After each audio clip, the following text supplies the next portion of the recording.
First, they try and cancel you. They can't call me stupid, and they can't call me unsuccessful, and they can't call me the things they want to call me. So instead, they have to say I'm a bad person. Then they put you in jail. If you ever have anything, people are going to come and try and take it, which is why they put me in jail in the first place. I have influence, and they want to take it off me. And if that doesn't work, they kill you. Everything comes to an end one day, unless you die. And if you die, then it doesn't matter anymore. Andrew Tate, welcome to the Jack Neel podcast. Why are you still alive? Well, good to meet you, Jack. First, to shake hands, thank you. It's a nice morning, having breakfast, nicotine and caffeine. Well, I'm still alive, I think, because I don't think that I'm as high profile as I previously was. Before, when I was saying those things that they were going to come for me, I was worried they were going to skip stage 2. But they're now very invested in the second stage. They're trying very hard to put me in jail. I was in jail. I'm out. I think as it stands, I currently have 8 ongoing criminal cases, which is, yeah. Did they make more money in stage 2? Well, when you analyze these things, it's quite interesting. If you look at, let's say, the British government, they can take a prosecutor who makes 30, 40,000 a year. They can type loads of pieces of paper. They can mess with somebody who's wealthy, who's going to hire a £1 million a month legal team. And of course, out of that £1 million a month, 50% is tax. So they're getting $500,000 a month off a 30 grand a year employee. And they have all the interests of just keeping it going for as long as possible. So the UK state, I mean, I don't want to be a conspiracy theorist, and I have to be careful what I say I certainly know and what I pretend I don't certainly know. But let's put it this way. Romania was a proxy. They were told by Western powers to mess with me. And then, even though we discussed the matrix and we talk about how things are set up, what effectively happens is if a Western government says there's a guy in your country you want him dealt with, a prosecutor will investigate that guy. They'll put together a case. It'll go to court. That's what's happened. It looks like the judiciary is semi-fair here, and it's slowly being thrown away little by little, and I'm winning because I've done nothing wrong. So now the UK state's like, we can't trust those darn Romanians. We'll do it. So now they've raised a bunch of charges against me, and they're trying to. I said it on Raheem. I did one of his podcasts about 6-7 months ago. I said, I believe the UK is going to come for me next. I literally said the words, and within a month. I don't know if I'm speaking things into reality or I could just see the future. I'm not sure which one it is. But now the UK state's trying to say I avoided tax and money laundering and blah, blah, blah. So we'll see how it all goes. Are you a citizen of the US or the UK? UK. I've got a British passport. So I actually see myself more English than American. Yeah. Because the English culture is a hard one to describe. You have to grow up with it to understand it. I can't even begin to explain it to you, but there's something English inside of me. Like Americans are all friendly, hello. The English are not that. You know, if you see someone crash their car, it's just like, ha, ha, ha. It's like a different culture. The Americans would be like, you okay, buddy? Yeah. The English are like, you can't park there. So I see myself English, and I do kind of miss England. But recently, if you look at Keir Starmer, what he's just done, locking everyone up for tweets, it's getting dystopian in the Western world now. It's getting kind of scary. So then you sit and think, well, where can you live? Where can you move to? I mean, Romania was very good to me. Romania has no problem with me, but they're obviously not prepared to protect me if the price is high enough. So then you're like, okay, so where do you go? The world's kind of small. Where would you move if you had to leave America today? Maybe Dubai. Maybe Thailand. See, Dubai's good, but you know what the thing? I love Dubai, and I love the idea of Dubai, and it's great, but for a couple months a year because it's a city. Yeah. It's like one city. There's nowhere else to go, and Dubai's full of people I do want to talk to, but it's also, unfortunately, full of people I don't want to talk to, you know? It's like Miami. Yeah, there's going to be everyone like, oh, hi. It's like, oh, go away. So Dubai, but besides Dubai, which is the obvious choice, it's harder. I don't know. If you think of anywhere, let me know. I'm thinking Svalbard. You know, ever heard of Svalbard? No, where's that at? It's a tiny island. I think it's either Danish or Norwegian territory, up near the Arctic Circle, and you don't even need a passport or a visa to live there. You can just go to Svalbard and live on Svalbard. I think it's dark for like 9 months a year. But maybe I'll move to Svalbard, get some huskies, get a pet bear, sit up there. I'm not sure. Andrew, you've greatly impacted many people, including myself. Your mission, the way you carry yourself, have significantly influenced mine and many young men's beliefs. That said, I want to dive into what truly matters to you regarding your mission. Can you elaborate on what your mission is and why it's important to you? Well, yeah, that's a very good question. The primary reason the world is in the mess it's in today is because masculinity has been under attack for a very long time. I wouldn't say it's because I'm particularly good with words. I just understand that there's not a single societal ill you can name now that is not directly correlated to a decline in masculinity. We could even test it. You can name a societal ill, and I'll say it's because men aren't men anymore. Men are the protectors, and men are the ones who enforce boundaries and parameters. We always have been.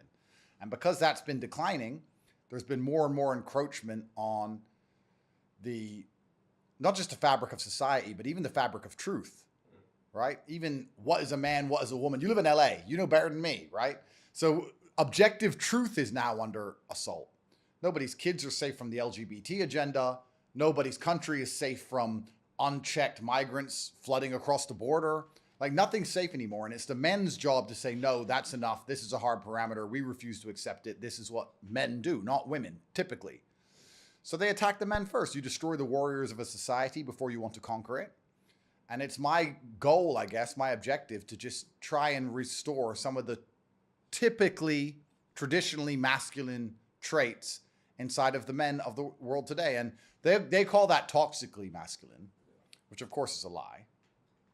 It's such an interesting, it's so hypocritical they say toxically masculine, because if they call the police, they want a toxically masculine man. If you have to go to war, you want toxically masculine men. If you need a firefighter, you want a toxically masculine man. And then they call it all toxic and try and throw it out the window. It's so interesting how hypocritical they are. So if you'll often see the more masculine a society is, the harder it is to psyop the populace, because typically in a masculine patriarchal society, the men protect their women from certain ideals and they protect their women from certain degrees of brainwashing. I'll give you a very simple example.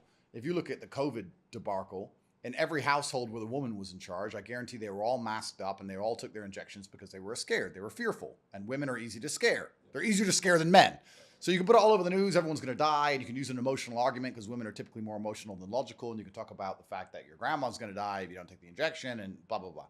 In a household ran by the men, all this crap came on the news, and unless he's a total pussy, he was like, you know what, everyone just calm down. Let's wait a few weeks. Just relax before we start getting injections. Far more calm. So that's what a man's typical job has always been, and we've lost that in the West now, so they can come along with absolute insanity. And because there's not a male logical barrier to the emotional arguments, to the propaganda, to the garbage, you see the entire population being brainwashed very, very quickly. I can give you a very recent example of this. Joe Biden's the best president ever. He's not senile. He's not senile.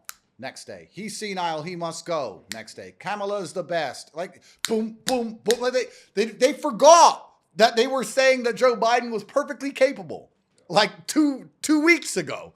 And nobody liked Kamala. Even the liberals didn't pretend to like her. And now they're all like, Kamala is great. Kamala is great. It's like, it's incredible. But that's because no one comes along, or there's no barrier to the brainwashing. And a lot of people are fully slave-minded. The world makes a lot more sense when you understand there's a huge contingent of people who genuinely want to be slaves because they feel happier as a slave because they don't have to think. And then they don't need any personal responsibility for themselves, and they don't have to blame themselves for their own failings. So they want to just be part of a system. You know, it's like, it's kind of scary that they could do COVID all over again. They could do it all over again. Like a certain percentage of people have learned their lesson, but there's a huge percentage of people who have learned nothing at all.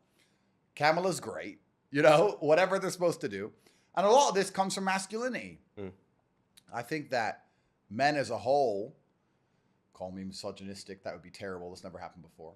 But men as a whole, we're typically more prepared to say or do something which may hurt somebody's feelings because we believe it's right than a woman. A woman will be like, but feelings. And a man will be more logical. So a man can sit there and say, no, she's unfit for the job. Oh, but she's a black woman, the first woman president. I don't care. She's unfit for the job.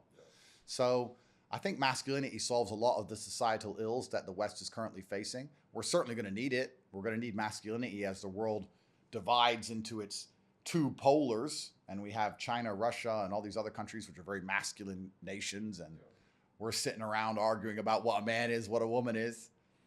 It's interesting. So yeah, I mean, my mission, I never thought of it as a mission, but I just saw the world was such bullshit, and I saw the only answer was a very simple one. So I thought, okay, well, let me at least be a beacon for that, and then I kind of grew a following, and that's where it's going, I guess.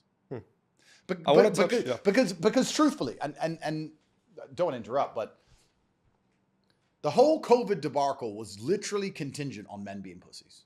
Yeah. The reason COVID happened is because men are pussies. That's why it happened.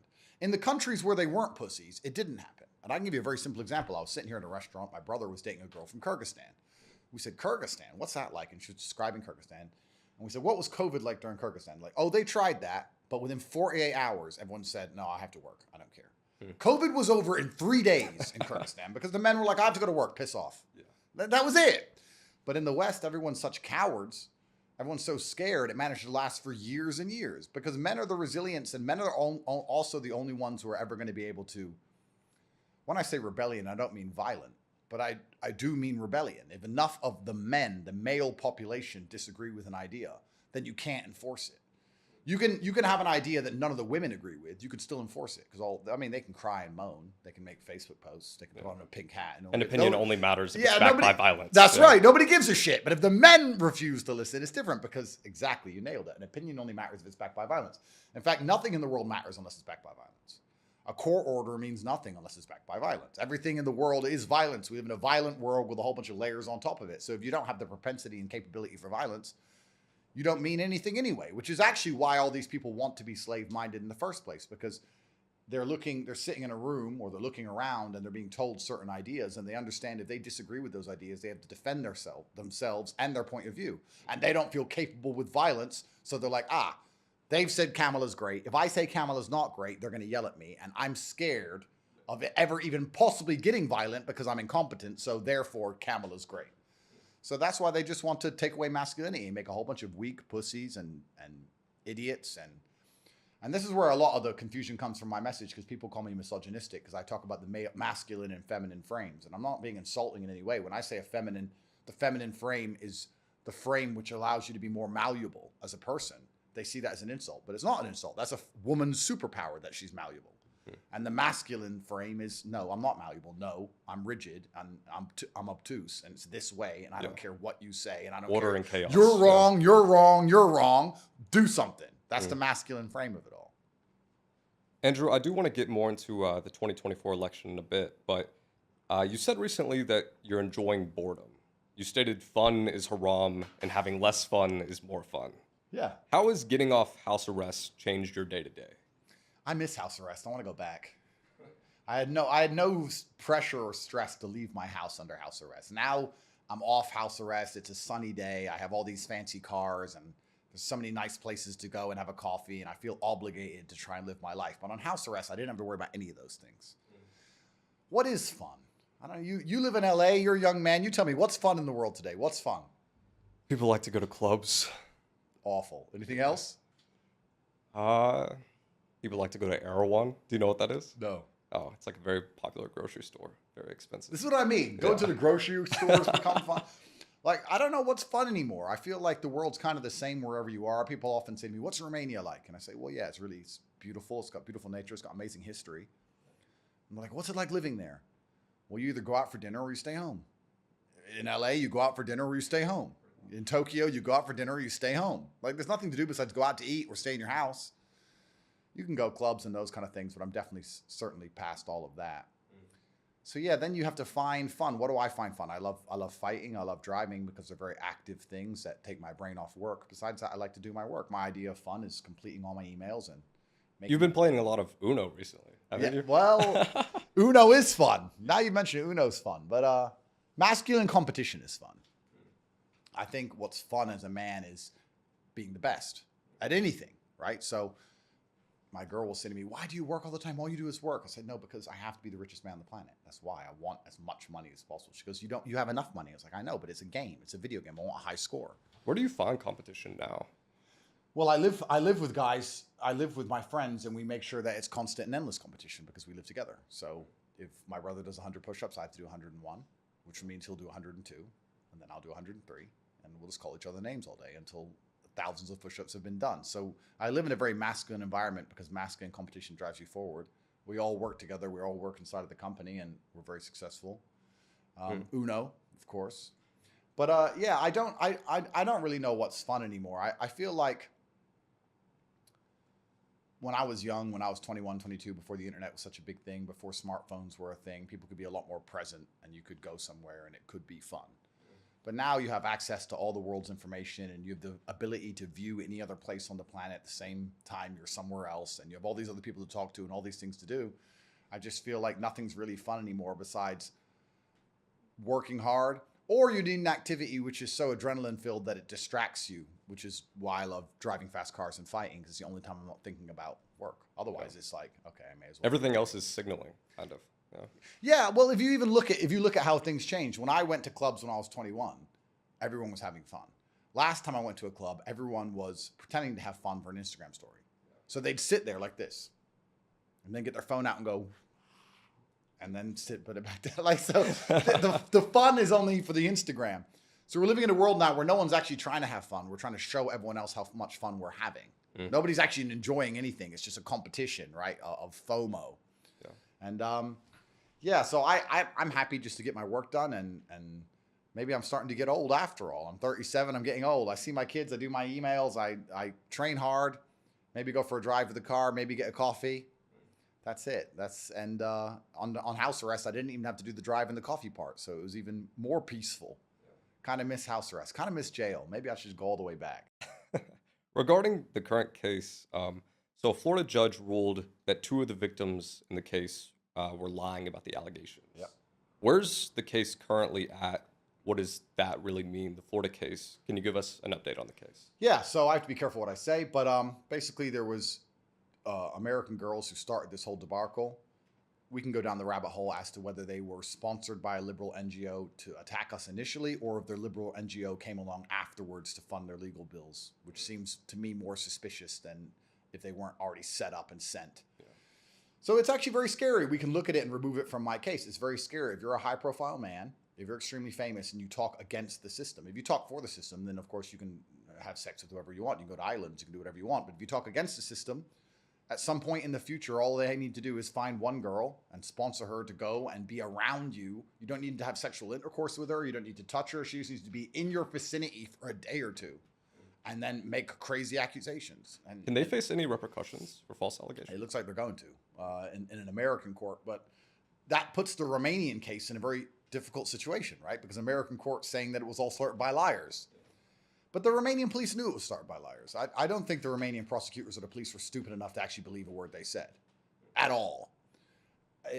They knew it was started by liars, and for some reason they either saw an opportunity for personal gain, or they were instructed by Western governments. We don't care, it's a lie. Do your absolute best to wreck these guys. And I have to be careful what I say because I'm in a Romanian judicial process. But even when it all initially started, and I first sat down with the Romanian police, they were laughing at the whole idea of the story. Everyone was laughing. It was all a joke. Mm-hmm. And then when I got arrested, they were like, yeah, well, it's life. Yeah, it's not real, but, whatever. Like, it was a very strange scenario. So I don't know if they're like, we can get promotions out of this. And some of them did get promotions. Perhaps they got the promotion because they were instructed to by a Western government. There's a lot of things going on. However, if anyone thinks this is about human trafficking, they're not very smart. In the power dynamics of Earth, when there's an opportunity, you take it. That's just how it works. And I guess they thought this guy has a lot of influence. He's talking against our agendas. We're trying very hard to convince men to chop their dicks off, and he's trying very hard to make sure they don't. And we have an opportunity here we can use to wreck him and damage his influence, they so believed. At least damage his life. And they did it. I guess they intended for me to be mentally broken when I left the jail, the solitary confinement cell, or they intended for me to go bankrupt because they tried to take all my money. They intended to do a lot of damage to me and my influence, and unfortunately for them, they have failed. But they're not done yet. So we'll see how it goes. I mean, there's never been a period in human history where you could be a king of anything and not be at war. So if you want to become monumentally famous, if you want to get larger and larger, if your podcast becomes the most famous podcast in the world, people are going to come to you and say, are you pro-trans, whatever? And if you decide to say no, you need to go to sleep that night knowing there's going to be consequences for that. That's how it works in the world. There's no such thing as you get to just get big and say whatever you want. There's a reason all the celebrities all say the same thing. The soul-selling process, I've explained before, but it's pretty simple. Most things are gate-kept. So if you're a sports star, you're on a team. If you say things you're not supposed to say, you're off the team. If you're a music star, you have a producer or a record label. If you're on YouTube, right, they'll take you off YouTube. Most things are gate-kept. To become famous without a gatekeeper is very unusual, which is what I managed to do because I wasn't on a platform that could quite easily or quickly delete me from. But when you're gatekept, you have certain things you're allowed to say and you're not allowed to say. And if you get famous without a gatekeeper, they try and give you one. So with me, they came along with a sponsorship deal for $50 million. And they said, we're going to sponsor you, but you're going to have official opinions on X, Y, Z. And we're going to give you 50 mil. And I said, well, I don't need the money. When was that? That was about 7 months before I was arrested, 6 or 7 months before I was arrested. So that's 2022, I think. And I said, well, I'm unhappy with these official opinions you want me to have. And then what they do is they start doing veiled threats. They say, well, we also have the best PR teams and the best legal teams in the world. So if anything bad happens, our PR team and our lawyers can clean everything up. But what they're really saying is we can use our PR team and our legal teams to wreck you. That's what they're basically saying. It's like the mafia. They used to go into someone's house or someone's store and say, someone's going to break your windows. And if you don't pay us to stop them, your window's going to get broken. But basically it's them breaking the windows and you have to pay them to stop them breaking the windows. But they pretend it's somebody else. So that's effectively how it works. And if you decline their money, they get pretty angry pretty quickly. And before you know it, your trouble starts to begin. And I declined the money. And then it was 2 months after that I was canceled. I was deleted from everything, from Instagram, from YouTube, etc. 2 weeks later. 2 to 3 weeks later, I woke up one day and there was about 400 pages, LGBT pages primarily, calling me a homophobe with the same picture and the same blurb overnight. I woke up and there was like 400 of these pages all in unison. So they must have put it in the group chat. Homophobe, and then I got deleted from everything. And they intended on that damaging my influence. It didn't work. I just moved everyone over to Rumble. So I actually took a huge percentage of their market share, which pissed them off more. And then this girl turns up and she makes false allegations and then jail comes. So yeah, it's a power struggle. And typically they want to own you. They want you to agree to some contract for some sum of money where you're going to say certain things when you're told to say them, or you're not going to disagree with certain things unless you get permission. And once you do sign that contract, it goes further, because once you sign those contracts, then you get invited to the parties. And once you go to the parties, then we all know what happens from there, right? You're at the party and you're talking to someone, just saying hello, being friendly, whatever, or you're drinking, they're drinking, whatever. Even if you don't sleep together, if they can just get you on video talking to a 17-year-old girl, they can make up the rest of the story from there, especially if she will corroborate and she will lie for them, especially if she wants to be famous, right? So now they have this 17-year-old girl, she wants to be in movies. So if she says, that's right. So if she says, he touched my ass, now you got the endless lawfare. They'll use their PR teams to build it up and put it all over the media. They'll destroy your name. They'll destroy your reputation. So with me, they were like, okay, Andrew, you're the most Googled man in the world. It's time to get rich. I was like, oh, well, I'm already rich. So, and I make my own money. I'm not an influencer with a business. I'm a businessman with influence. I'm making my own money. I don't need your money. And they're like, but we want you to take our money, do as we say, not talk about certain subjects, come to our parties, let us get blackmail over you, come hang around with all the A-listers. And I was like, no, I'm famous. That's fine. I'm the most well-known man, but leave me. I'm in Romania. Leave me alone. Let's talk about the other most well-known man. You tweeted a few weeks ago, "The Beast has your children." For context, Ava Chris Tyson has faced allegations of sexual relations with a minor, but I will say Mr. Beast has officially denounced this, hired a private investigator, is taking measures against it. But now he is he? Now I mean, no, I know what you're saying. What do you think of Mr. Beast? Well, I don't know him personally. I've never met him. Yeah. His videos must be entertaining because people watch them. Yeah. But I don't believe it's a coincidence that the largest YouTube channel on the planet aimed at children managed to get one of their members of staff to convert to whatever, to change gender, to convert to the insanity of transgenderism. I think that a lot of this stuff is purposeful. And the reason I know that is because you're not allowed to be the largest channel on YouTube unless you've already signed their contracts. The things I was just describing to you, the things I was just saying, the algorithm decides which channel's big and which channel's small. It's not organic. It's not accidental. They can suppress you if they want to suppress you. They can put you to the front if they want to put you to the front. The fact they let Mr. Beast become the biggest channel means they sat with him in advance and said, you're going to have official opinions on X, Y, Z. And especially if you're going to be the most famous YouTube channel on the planet, they probably went a level further and said, one of you is going to transition, sorry. You're going to transition so all the children at home can see you transition, because we're going to attempt to normalize this transitioning. I mean, this is not a conspiracy theory. I say this and people go, where did you come up with this conspiracy? Well, what's the conspiracy? The YouTube algorithm 100% promotes him.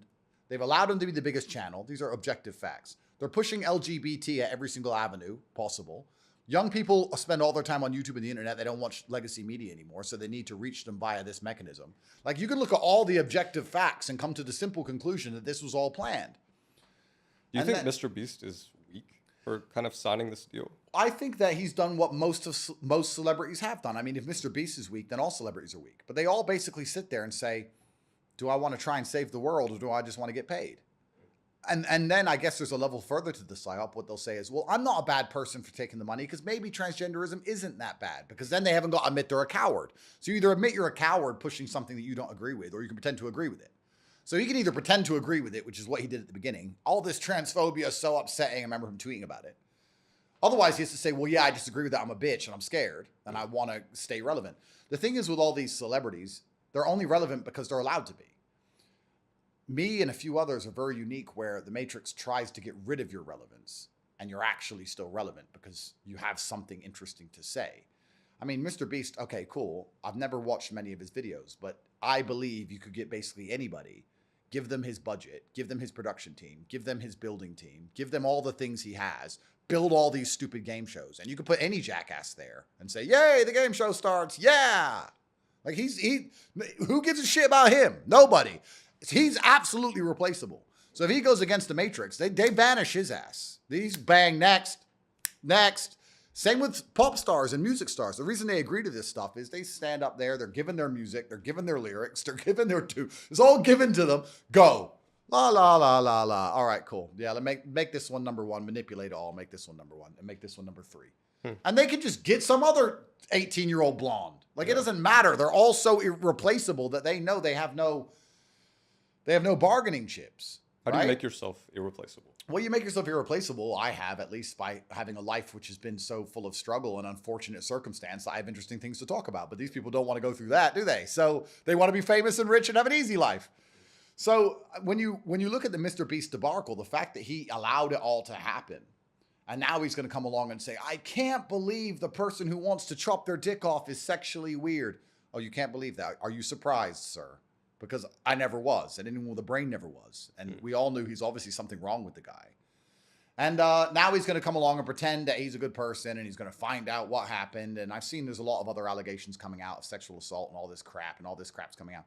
Well, you have a pit of degeneracy, right? You have a pit of degeneracy, and I believe all of this was planned. You can't convince me otherwise. And it was an attempt to normalize transgenderism to children. He played part in that. And what I think Mr. Beast should do is, he probably has enough money in banks and they'll come and take it. So he needs to find a way to hide it somewhere, find a country and hide it. And then he needs to come out and say the truth. And he needs to say, look, what By that same token, Andrew, wouldn't the Matrix want to shut down like the allegations of Chris? Like, wouldn't they try to protect them? Absolutely. Yeah. I guess they would, but there's only so much control they have, right? They tried to shut down the allegations of the vaccine killing people, but there's only so much they can do. And then eventually it all starts to come out, and they probably suppressed it at first, and they suppressed a little bit, but it keeps coming out. It keeps coming out. It gets worse and worse.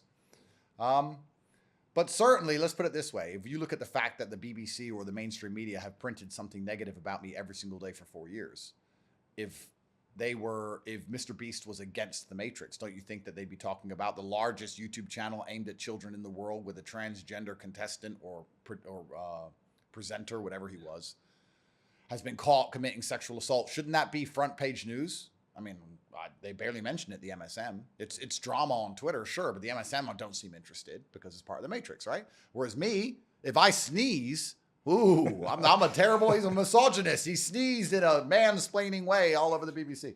So, they're already trying to hope people forget. Yeah.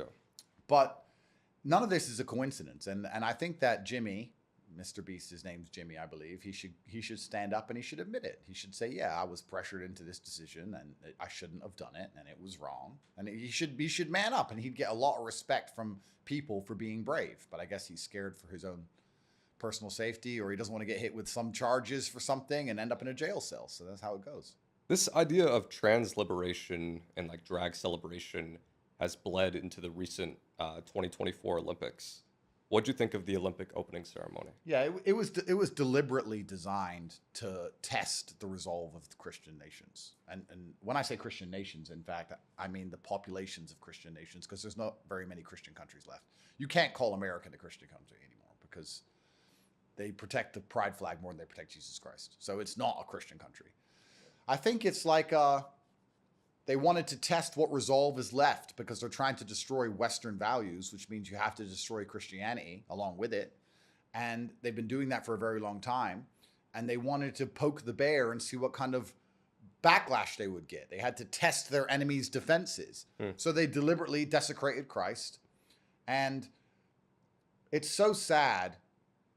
You know, I've been thinking about this whole LGBT thing because it's easy to clown on and we insult her all the time. But I really believe that if you look at the beginnings of the LGBT propaganda movement, a lot of it began with this idea that gay people were brilliant and they were being suppressed because of their sexuality, and society was against them, which prevented them from adding and contributing to society. So if you look at Alan Turing, I believe his name is the British guy who helped solve the Enigma code, and he was gay, and they're saying because he's homosexual, he could have done all these amazing things, but he was homosexual, it held him back, and blah, blah. And that was the beginning of the propaganda, which is fine, but they gave us this idea that they're going to free the gay people from their chains, and they're going to contribute to society in some way. We're going to let them out the cage, and they're going to do all these amazing things. What have they done besides desecrate Jesus Christ, dance naked in front of our children, try and convince little kids to chop their genitals off? Like, what have they achieved? Okay, they made a couple TV shows where, you know, they run around being as gay as possible. Like, where's the contribution to humanity that we were promised? Because the beginning of the PSYOP was they're going to contribute to humanity and do all these amazing things. Turns out they did fuck all. They did nothing. They've detrimented society. And that is all culminated at the Olympic opening ceremony where you see them all sit up there and insult Jesus Christ. There's no reason why you want to insult the beliefs of billions of people. Like, there's no reason you're going to do that if you're a good person. Like, that's done purposefully. They want to see what kind of backlash they would receive. They wanted to see how damaged the psyche of society is. They were hoping that would go under the radar. They hoped they could just pull it off. Nothing would happen. And they could say, look, the Christians really, truly have no bite left. They have nothing left in them. It's really interesting. What they did was similar to something that America did during World War II. Disney made like a portrayal of Nazi Germany. They had like Donald Duck as Hitler. They were trying to make like the Nazis seem less like scary, I guess, and kind of make a joke out of it. Do you think it's a similar thing here to make Christianity seem less important? Or do you think it's just a test of how much they'll back it? Yeah, I think it was a test of the Christians' resolve. And yeah, it was to mock the idea of the Last Supper. It was to mock the idea of Jesus dying for your sins. It was just to mock and make light of the whole idea of religion, because religion's in the way of a lot of the things they want to do. Right? They have things they have to attack. They have to attack masculinity because it's in the way. They have to attack religion because it's in the way. If they come along and say, we want to do X, Y, Z, if a man doesn't say no, there's still going to be a certain populace or a percentage of the populace who are going to say, no, my holy book says no. That is against God. So God's in their way. So they try and remove these things because what they're trying to do is just create a slave class of people who obey every single thing they're told, who listen to every single thing that's said on the TV, who do not use their own eyes to come to their own objective conclusions. If they say the sky is green, they want people to go outside and look up and go, I must have had my colors wrong all my life. The TV said the sky is green. And religion's in the way of that. So they're trying to get rid of the idea of Christianity because they're trying to destroy Western society as a whole. Western society is, I guess, I like to believe, in many ways, the pinnacle of humanity. It's done so many amazing things. And I'm not from a Chinese background. I'm not Arabic. I'm not from South America, so I can't speak to the benefits of their society. I can only speak to what I'm from. I'm from a Western society. I think they've created an amazing world. And they're trying to destroy it from the inside out. It's rotting from the inside out. And that's the saddest thing, that's when you watch a country like America fall as the empire burns, is that it's not just external enemies attacking America. It would actually be a lot easier to swallow if you're watching America be destroyed by external enemies while the American populace galvanized and tried their very best to resist.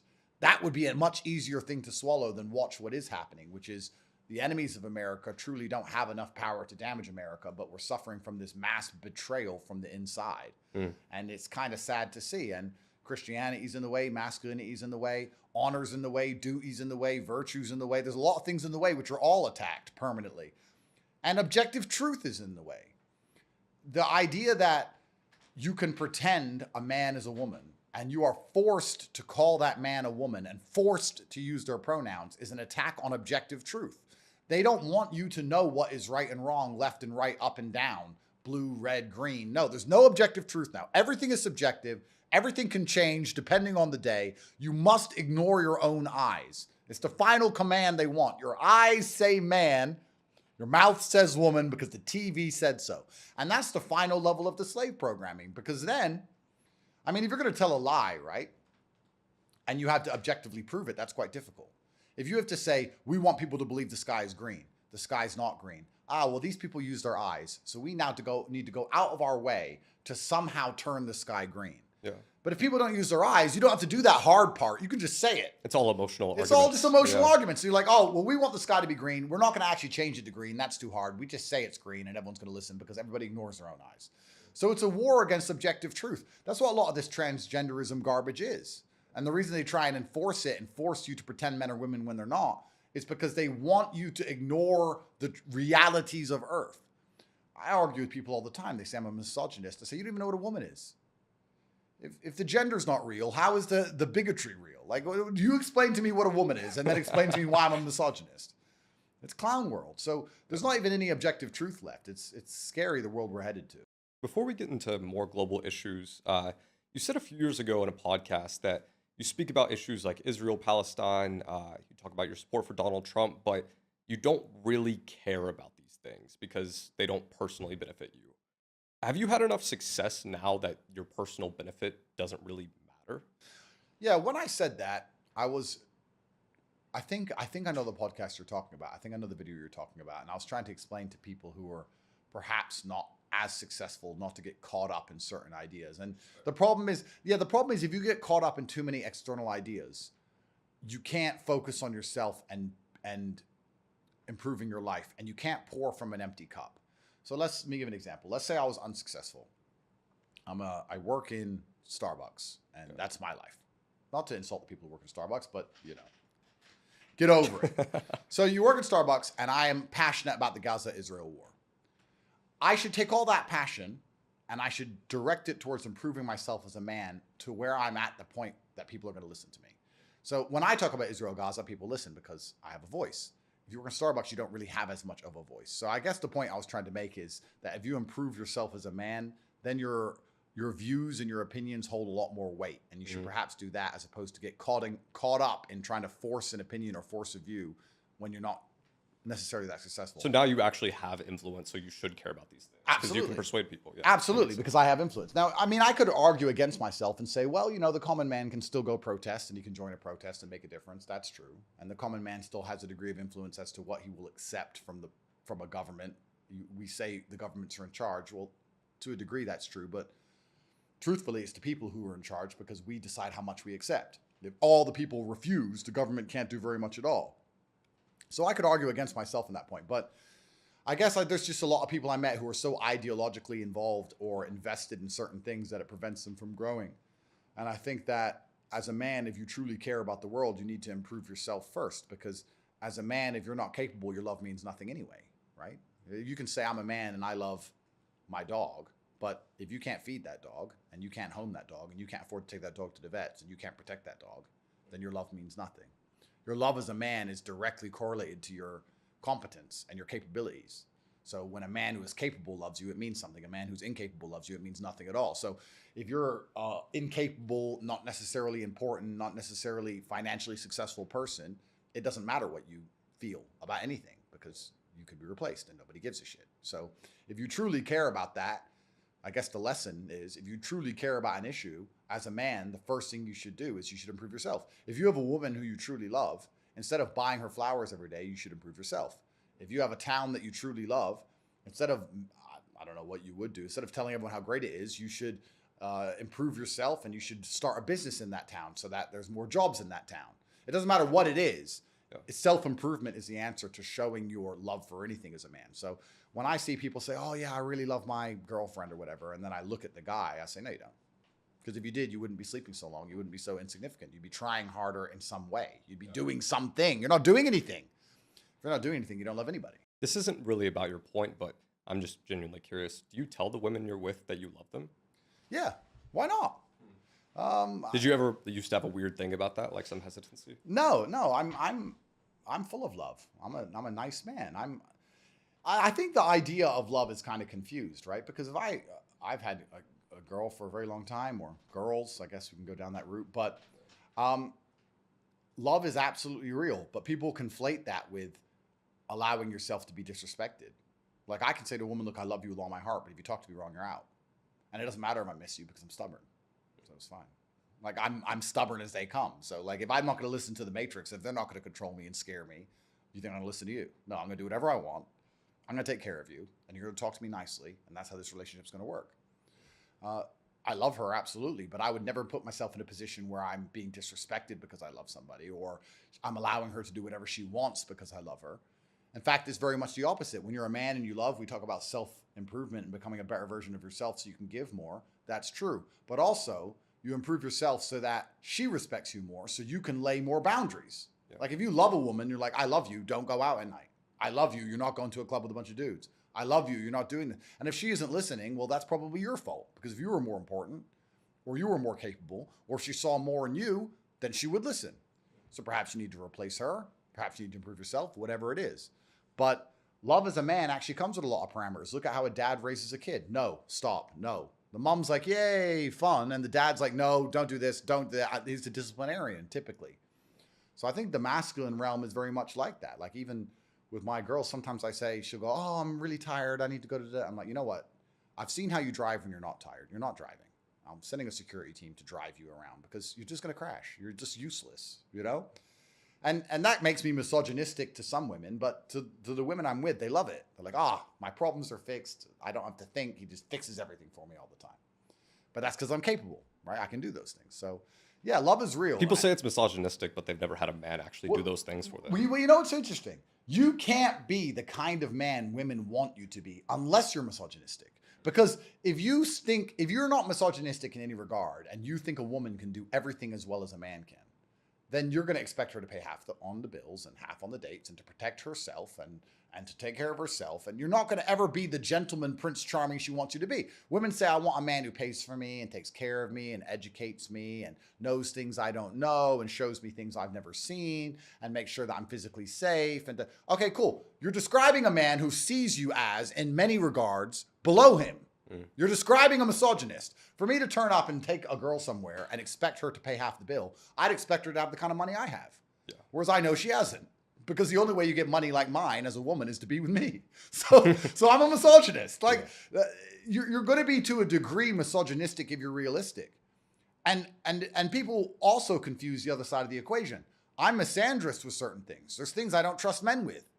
I would never drop my child off at a male-only daycare. I don't trust men with children because I don't think men have the patience. I would never like the idea of I would never choose a female pilot over a male pilot because men are calmer under pressure. And if the plane starts shaking in a thunderstorm, I don't want anyone to start having an emotional breakdown. Maybe they saw an episode of Sex and the City before they got on the plane and they're a bit upset about their ex and now they're shaking the plane. No, I don't need it. So you can call me a misogynist all you want. If you're a realist, if you are a realist and you're going to see the world for what it is, to a degree, you're going to have some opinions which are misogynistic. You're going to have opinions which are homophobic. You're going to have opinions which are racist. You're going to have certain opinions about certain things. If you sit and say that there are certain places in the world where violent crime is a lot more likely to happen than in the Western world, they'll turn around to you and say, you're racist. I don't care if they're brown. I care that it's a violent society. But you're a racist. Fine, I'm a realist. That's what I am. If you're a realist, you have to be prepared for all these insults. The funny thing about these insults is that they're never given with good intention. The people who call me a misogynist don't give a shit about women. They don't give a shit about protecting women. They don't care about women's rights. They just don't like me. So it's weaponized virtue, right? They can't call me stupid and they can't call me unsuccessful and they can't call me the things they want to call me. So instead they have to say I'm a bad person. So they take this virtue and they weaponize it into a bullet and they shoot at me, but it's bullshit. They don't care about women. I spend $25 million a year on TatePledge.com feeding children. They feed nobody. They've never fed a single starving little girl in their lives. And then they pretend they care more about females than I do because I say women can't protect themselves and should be protected. It's all clown world. I want to touch on your dynamics with women in a bit, but The 2024 U.S. election is coming up.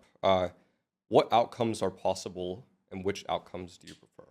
Well, there's only two outcomes, friend. There's two outcomes. We have a chance or it's over. If they manage to steal this election from Trump, it is so over. It's over for a variety of reasons. In fact, because the fact that we're not currently in a situation where Trump has a 99% approval rate shows that it's already almost over for the West. The fact that there are full-grown adults who will sit there and want Kamala to girl boss her way into office, as opposed to getting one of the most competent and successful businessmen on the planet back in office, who had the most successful presidency in history ever. And we don't want him back. No, we want this girl boss who is universally hated and who's never done an interview, won't sit down. She's never told you her policy. She's never told you her intention to fix anything. She has no track record of competence, nothing.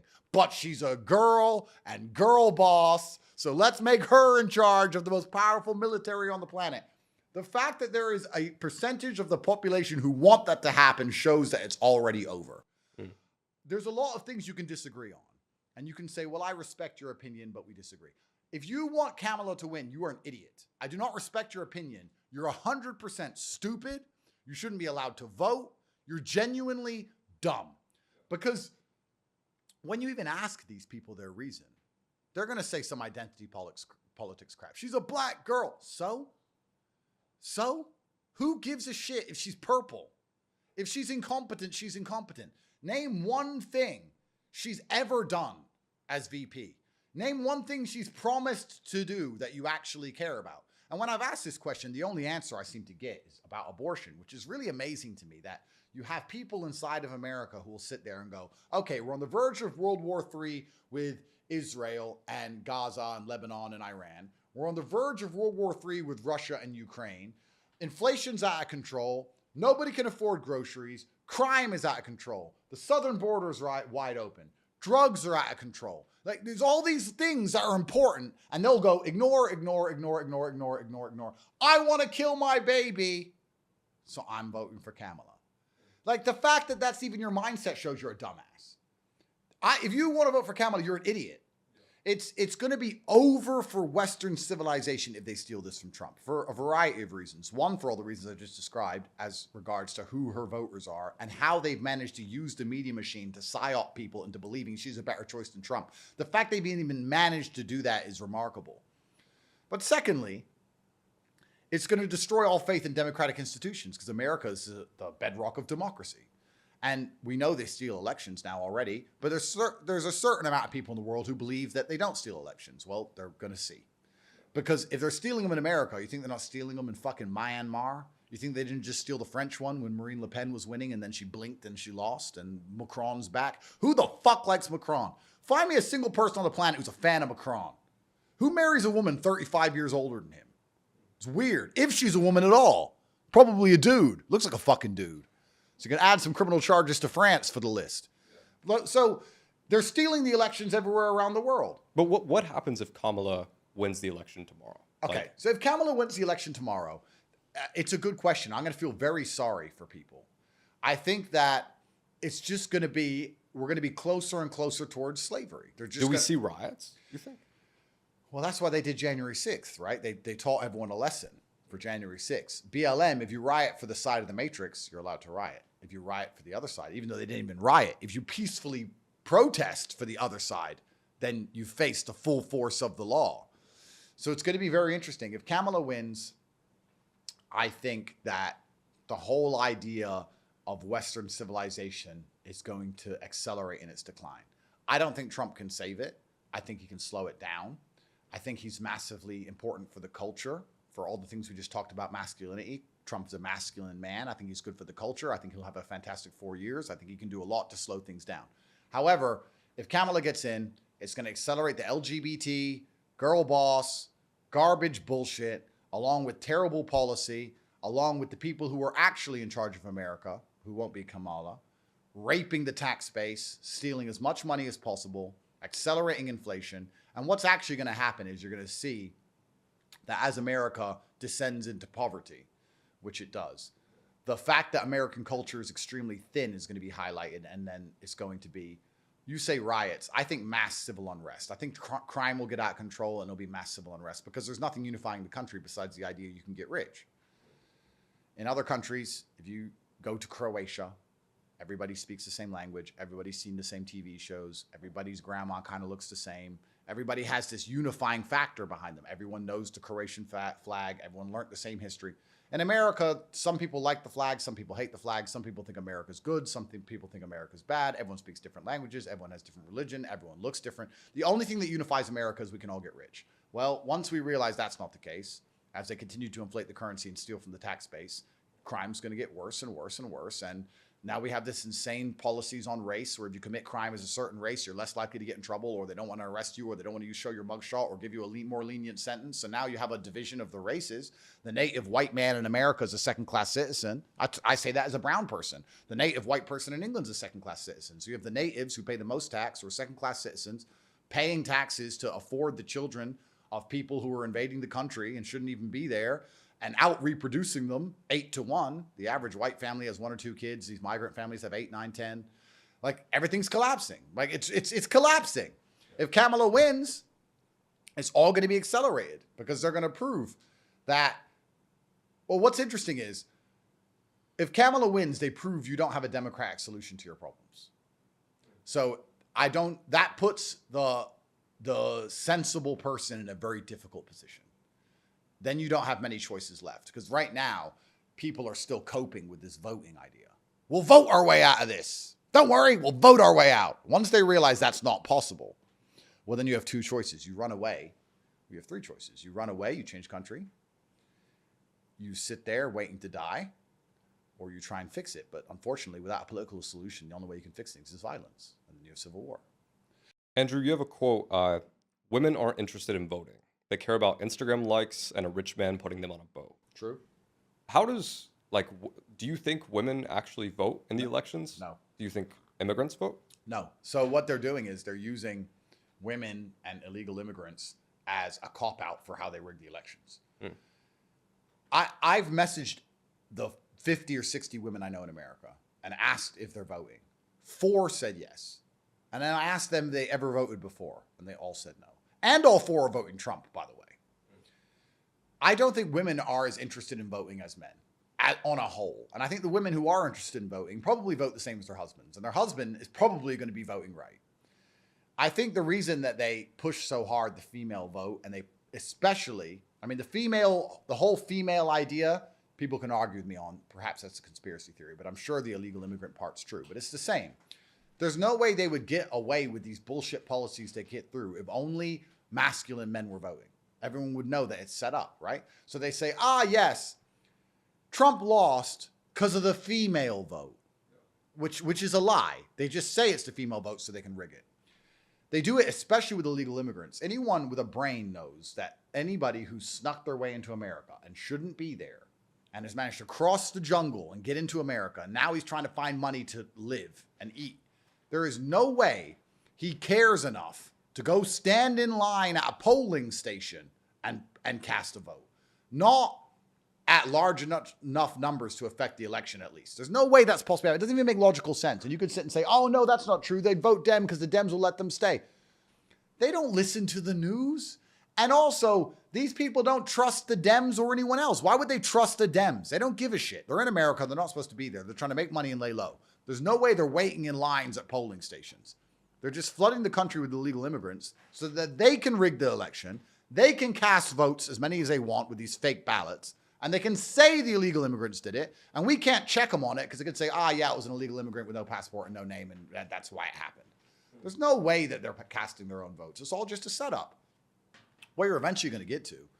I guess the most fair democratic electoral systems on the planet now are places like Venezuela, where both sides cheat.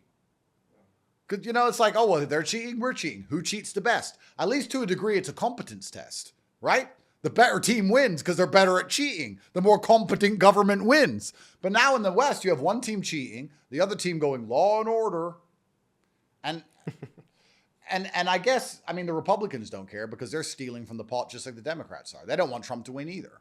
They'd only want to win if it was a leader that would allow them to steal. Why don't Republicans want Trump to win? Because Trump is in the way of the people who are really in charge of America being in charge of America, which are the intelligence operations and the military industrial complex and the banks and the media. And Trump is the kind of person who stands in the way and doesn't agree with everything he's told. If you're a Kamala voter, let me ask you a simple question. When she gets office and the shadow figures call her, the people who are really in charge of the world, and they say, we need to do this, and it's going to be bad for the American population, but it's going to be good for them. It's going to enrich the rich, and it's going to be bad for the normal man. You really think Kamala is going to stick up for you? You really think Kamala Harris is going to go, not on my watch, no way? And she's a girl boss. And yeah, she's a girl boss, yeah. And she's going to risk getting bullets fired at her like they're doing at Trump? You think she's going to risk taking a fucking bullet in the dome for you? She doesn't give a shit. She's going to do what Biden did. Okay. She probably won't even answer the phone. She'll probably just put a voicemail on it saying, yes to whatever you want. Leave me alone. Please don't kill me. Yeah. Fucking useless. And I mean, Trump will slow it down, but the fact that there shouldn't even be a competition. It's remarkable this is even a competition, that they've managed to psyop people into somehow believing that Kamala is competent enough to lead a country. I wouldn't trust her to run a fucking coffee shop. Unbelievable. What would happen if Trump were killed tomorrow?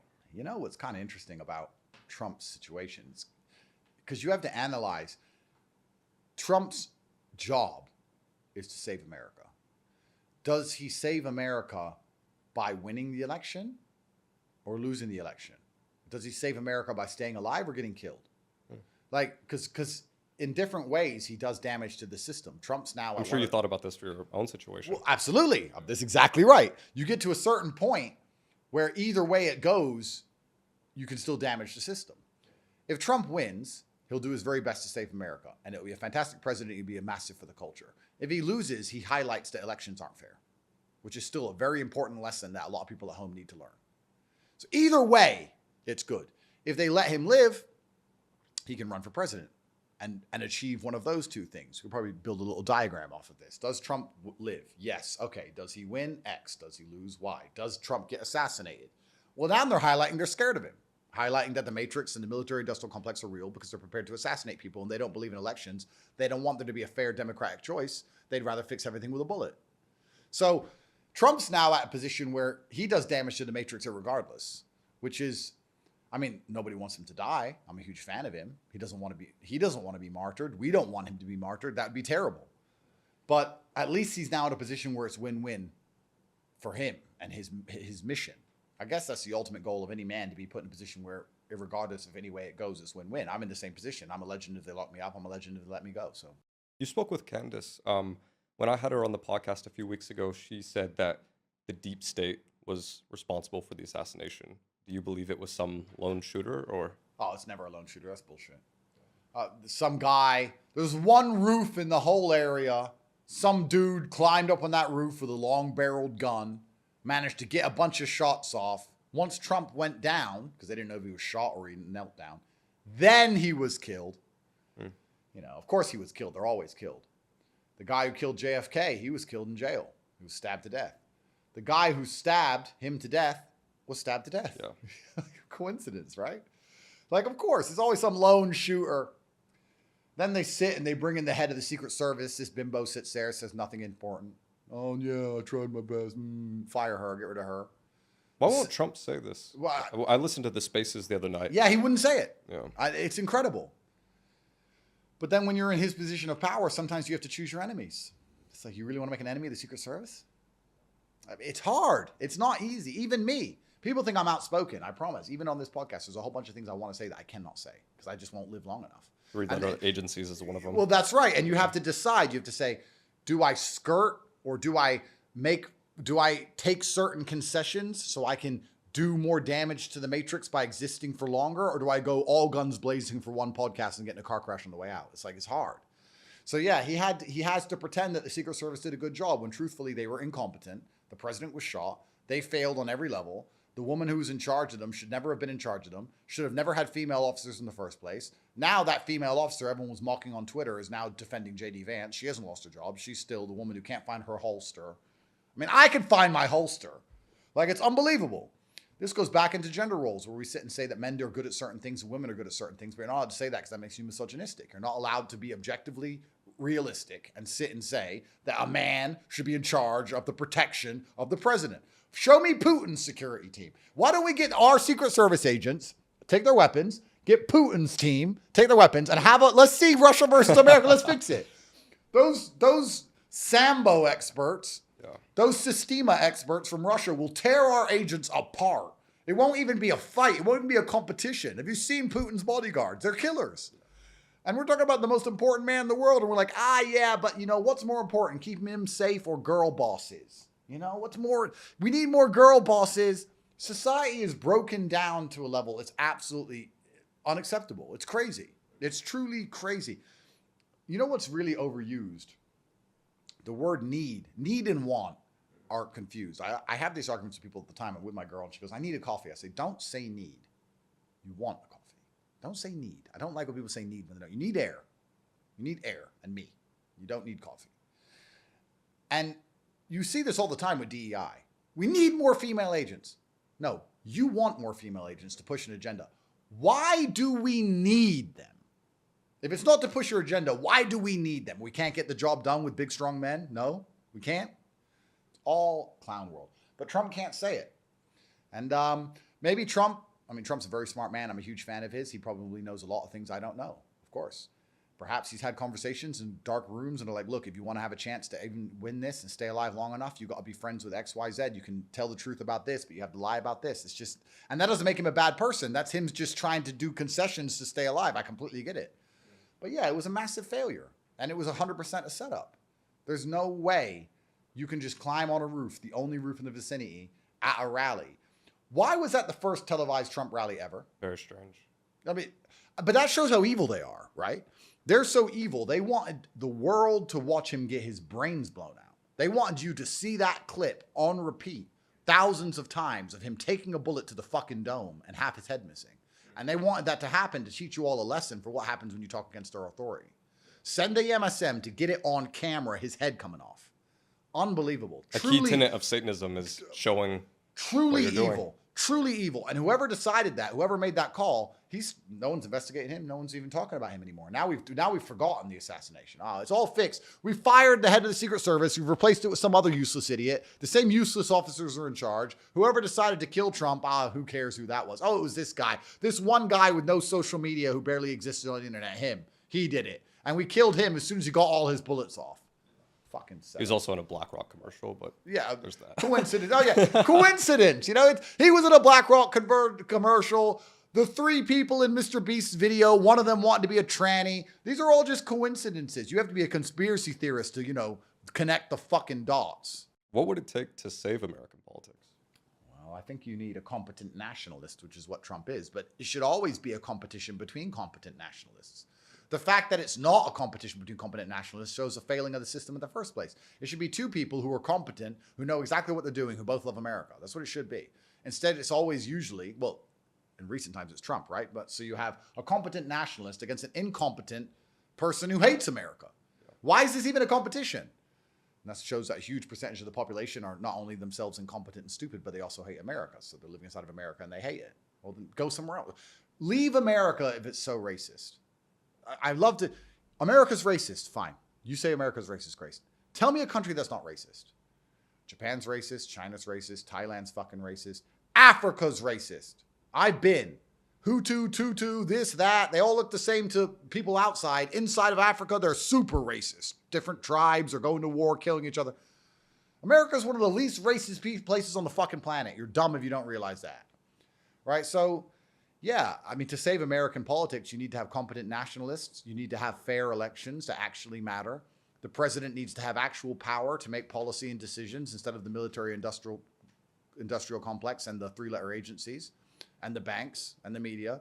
We have to get the power back, but the world is cyclical, right? And democracy is a great idea that is born from the failure of having a king. You have a king and he's fantastic and he builds a nation and the nation does well. And then he has a son who's not quite as good as the original king, but he does his best. And he has another son. And by then he's a spoiled little brat and he doesn't fucking pay attention. And the whole thing starts to fall apart and people start to riot and say, we don't want a king anymore. We want to choose our own leader. So let's bring a democracy. So they choose their own leader and the democracy comes and they want to prove that having a king is not the right way to go and having a democracy is the correct way to run a country. So they do a fantastic job and they start to build things. And then over time, the democracy degrades just like the empire or just like the royal family degraded. And over time, people start to realize that if they get into a position of power or democracy, that they don't really have to change very much. They can just steal as much as possible. And as the democracy degrades, you end up in the final stages of it where we are now, where most people with a brain would go back to a king. Everything is cyclical. If you were to say right now, do you want to make Trump forever leader? It'd be like, yep, to the end. And who do you want after him? Baron Trump. Yep. When the oppressed conquer their oppressors, the empire often becomes weaker. Well, there you go. Yeah, there you go. So, I mean, I think most people with a brain in America right now would allocate the Trump family to forever leaders. We'd say, okay, let's give us a king back for a while until they fuck it up and then we'll go back to a democracy. Everything is cyclical. Nothing lasts forever, right? So we're in the final stages of not only the Western Empire, but we're in the final stages of the idea of democracies now because even the idea, the faith in the democracy has been eroded so heavily. And I guess maybe Trump's job, we're going to have to see what God's job for Trump is. Is it his job to get into power and try and save America and be good for the masculine culture? Or is it his job to lose? So everybody realizes that elections aren't real. We're going to see. But it's win-win either way. What are your 3 favorite countries and least 3 favorite countries? It's difficult to answer because it's favorite for what? Because there's good and bad of everywhere. You know, because I would say Romania. Okay, well, Romania is one of my favorite countries for a lot of reasons. It's highly religious. It's very safe. There's beautiful nature. There's lots to do. You can walk around. I walk around wearing $1 million watch, driving a $3 million car. Nobody messes with me. It's perfectly safe. Girls walk alone at night. It's all great. But then the legal system's a nightmare. I can tell you from personal experience, right? So there's good and bad for each place. So it's like, which country has my favorite legal system? Which country has the best nature? Which country is best to visit? Because sometimes visiting a country is different than living in a country. They're all very different things. And what you'll often find, the true red pill of it all, is that there's no light without dark. So all of the things you love about a country quite often come from all of the negative things about a country. So I just described Romania, the fact it's safe to walk alone at night, and any of you or any woman can walk alone at night and it's perfectly safe. That is true. The reason for that is because the legal system's a mess. Because if they catch you doing anything, you're going to jail and you're stuck there and you're not getting out. And it doesn't matter. You know, like I can tell you endless examples. If you go to America, cars get broken into, cars get stolen. Here, cars don't get stolen. In fact, there was a couple car thefts once. It was big on the news. That's how big of a deal it was. There was a couple car thefts on this particular street. The police set up an undercover agent and they saw someone walking up and down the street and a guy who was looking in a car window got picked up. Now, in America, you can't arrest someone and put someone in jail for looking in a car window. Here, they can go, there were some car thefts last month. He looked in the window. Meh, close enough, year. And they put him in jail for a year without trial. So it's like, yeah, it's safe. It's a good country till it happens to you. That's right. So it's like, which side of it are you on? When you're walking along with your family, you're looking around going, it's so fantastic here, it's so safe. When you're in jail, you're like, this is not fair. So it's the same in Japan. Japan has a 99% conviction rate. That's because if you go to court in Japan, you're going to jail. Did you do it? Who cares?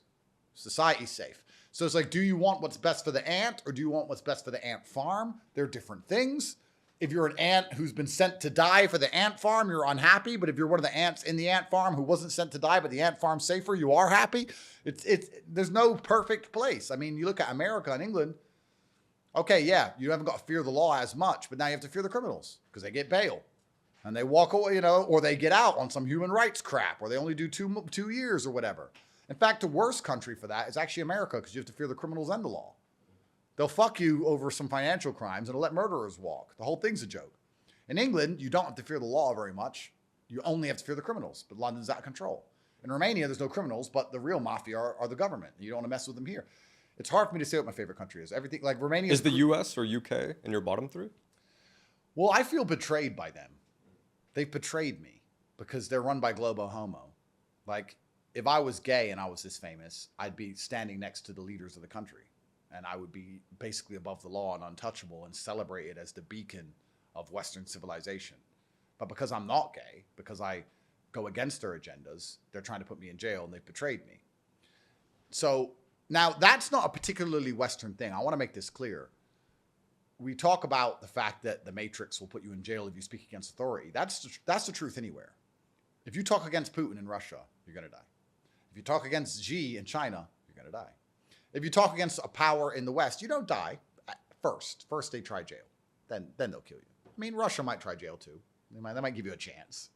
But it's the same everywhere. The thing is, if you live in Russia or China, you probably agree with your leader because they're competent. The problem is in the West, you can't agree with the leader unless you're mentally insane because they're not competent and they're idiots. So we're in a very difficult quagmire where in other countries, sure, you can't speak against authority, but at least you believe that authority is competent. Whereas in the West, we don't have that luxury. We're ruled by idiots.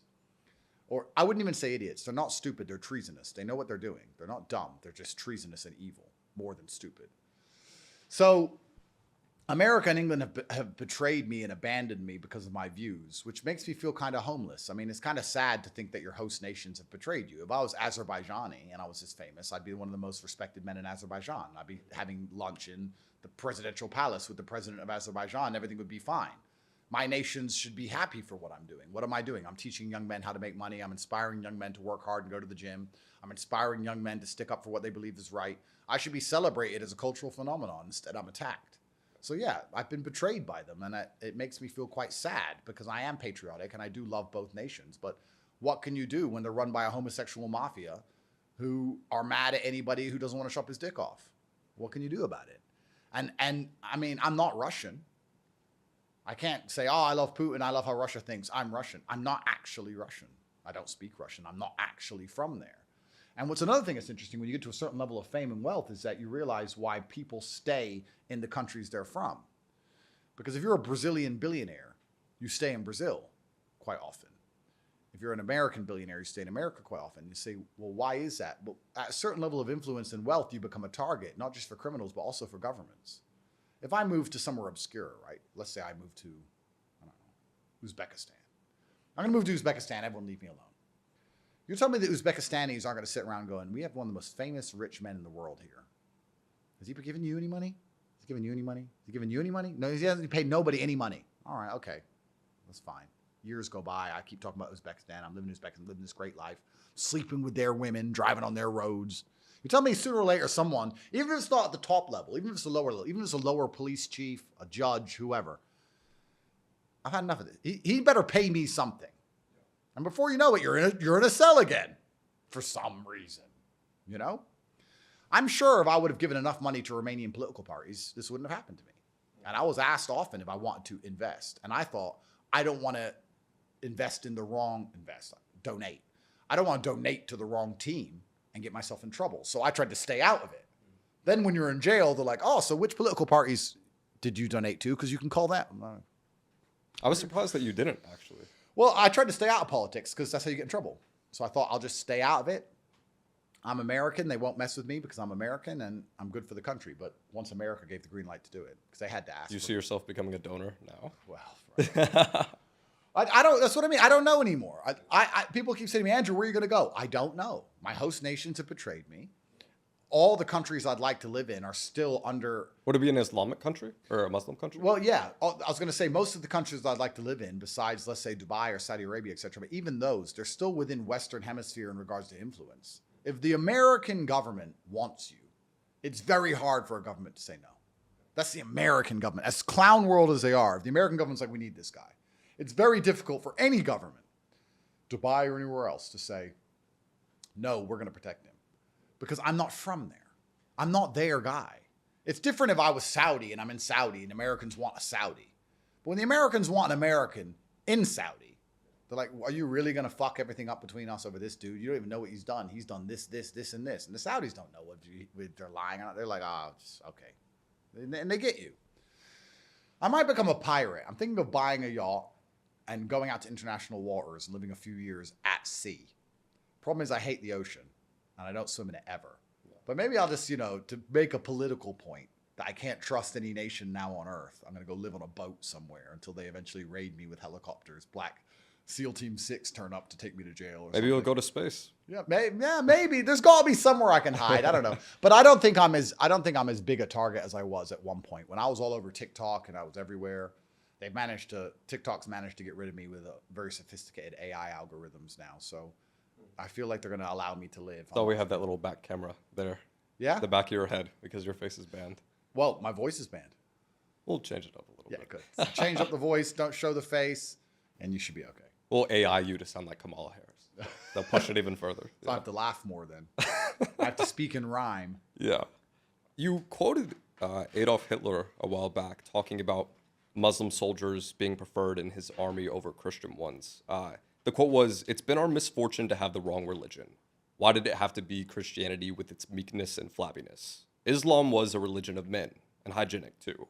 The soldiers of Islam received a warrior's heaven, a real earthly paradise with women and wine flowing." What do you make of this quote? And like, what does Islam kind of promise Muslim men that Christianity doesn't?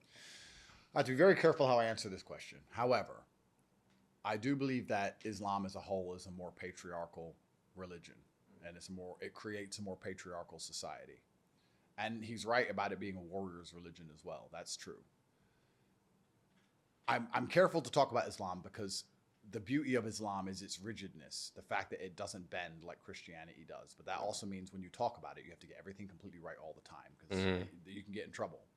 But Christianity as a whole, I mean, even the idea of the Christian faith, the basis of it is to a degree sacrifice. And I love Western Christian nations and I love Christian society and I live in the West and I understand all of these things. I'm just talking about this from a philosophical standpoint. The idea of Christianity is turn the other cheek or die for your Jesus died for our sins. So you sacrifice, you give things up, you give it away, or you accept bad things happening. And Islam isn't really like that. And I guess you can kind of apply that to how the two societies are now functioning. I mean, Christians are kind of like, it's all terrible, but it's going to be okay, or it's supposed to be terrible, or turn the other cheek, or I have Christians who I live with who are very devout, who read the Bible every morning, and they're like, Jesus will fix it. Jesus is coming back. I'm like, okay, yeah, but your society is on fire right now. Don't you think it's your job to enforce the ideas and the morals and values of a Christian society now? But Jesus is coming back. Yeah, that's great. But don't you feel obligated to do anything now to keep the society Christian? And I feel like many Christians don't. Many Christians don't feel like it's their job to enforce Christian society, whereas I think many Muslims do. Muslims don't sit and say, God will fix it. They say, no, we want it to be an Islamic society now, and we will make sure it is. I feel like it's more proactive than Christianity. I don't know if that's just because Christianity is based on the ideals of, like we said, turn the other cheek and forgiving and forgive. Then you have to really analyze things, because then you have to sit and say, do I see the world the way I see it because of my religion? Do I see, like, people who are very forgiving, let's say, are Christian, and people who are perhaps less forgiving are Islamic, let's just say. Do they see the world that way because of their religion, or are they that religion because they already see the world that way? So it's like, which way round is it? And then you have to look into the depths of faith. You have to be very honest with yourself and say, is my faith determined by my absolute belief, or is my faith determined to a degree by my personality? Because it's easy for me to be faithful in these tenets because of who I am.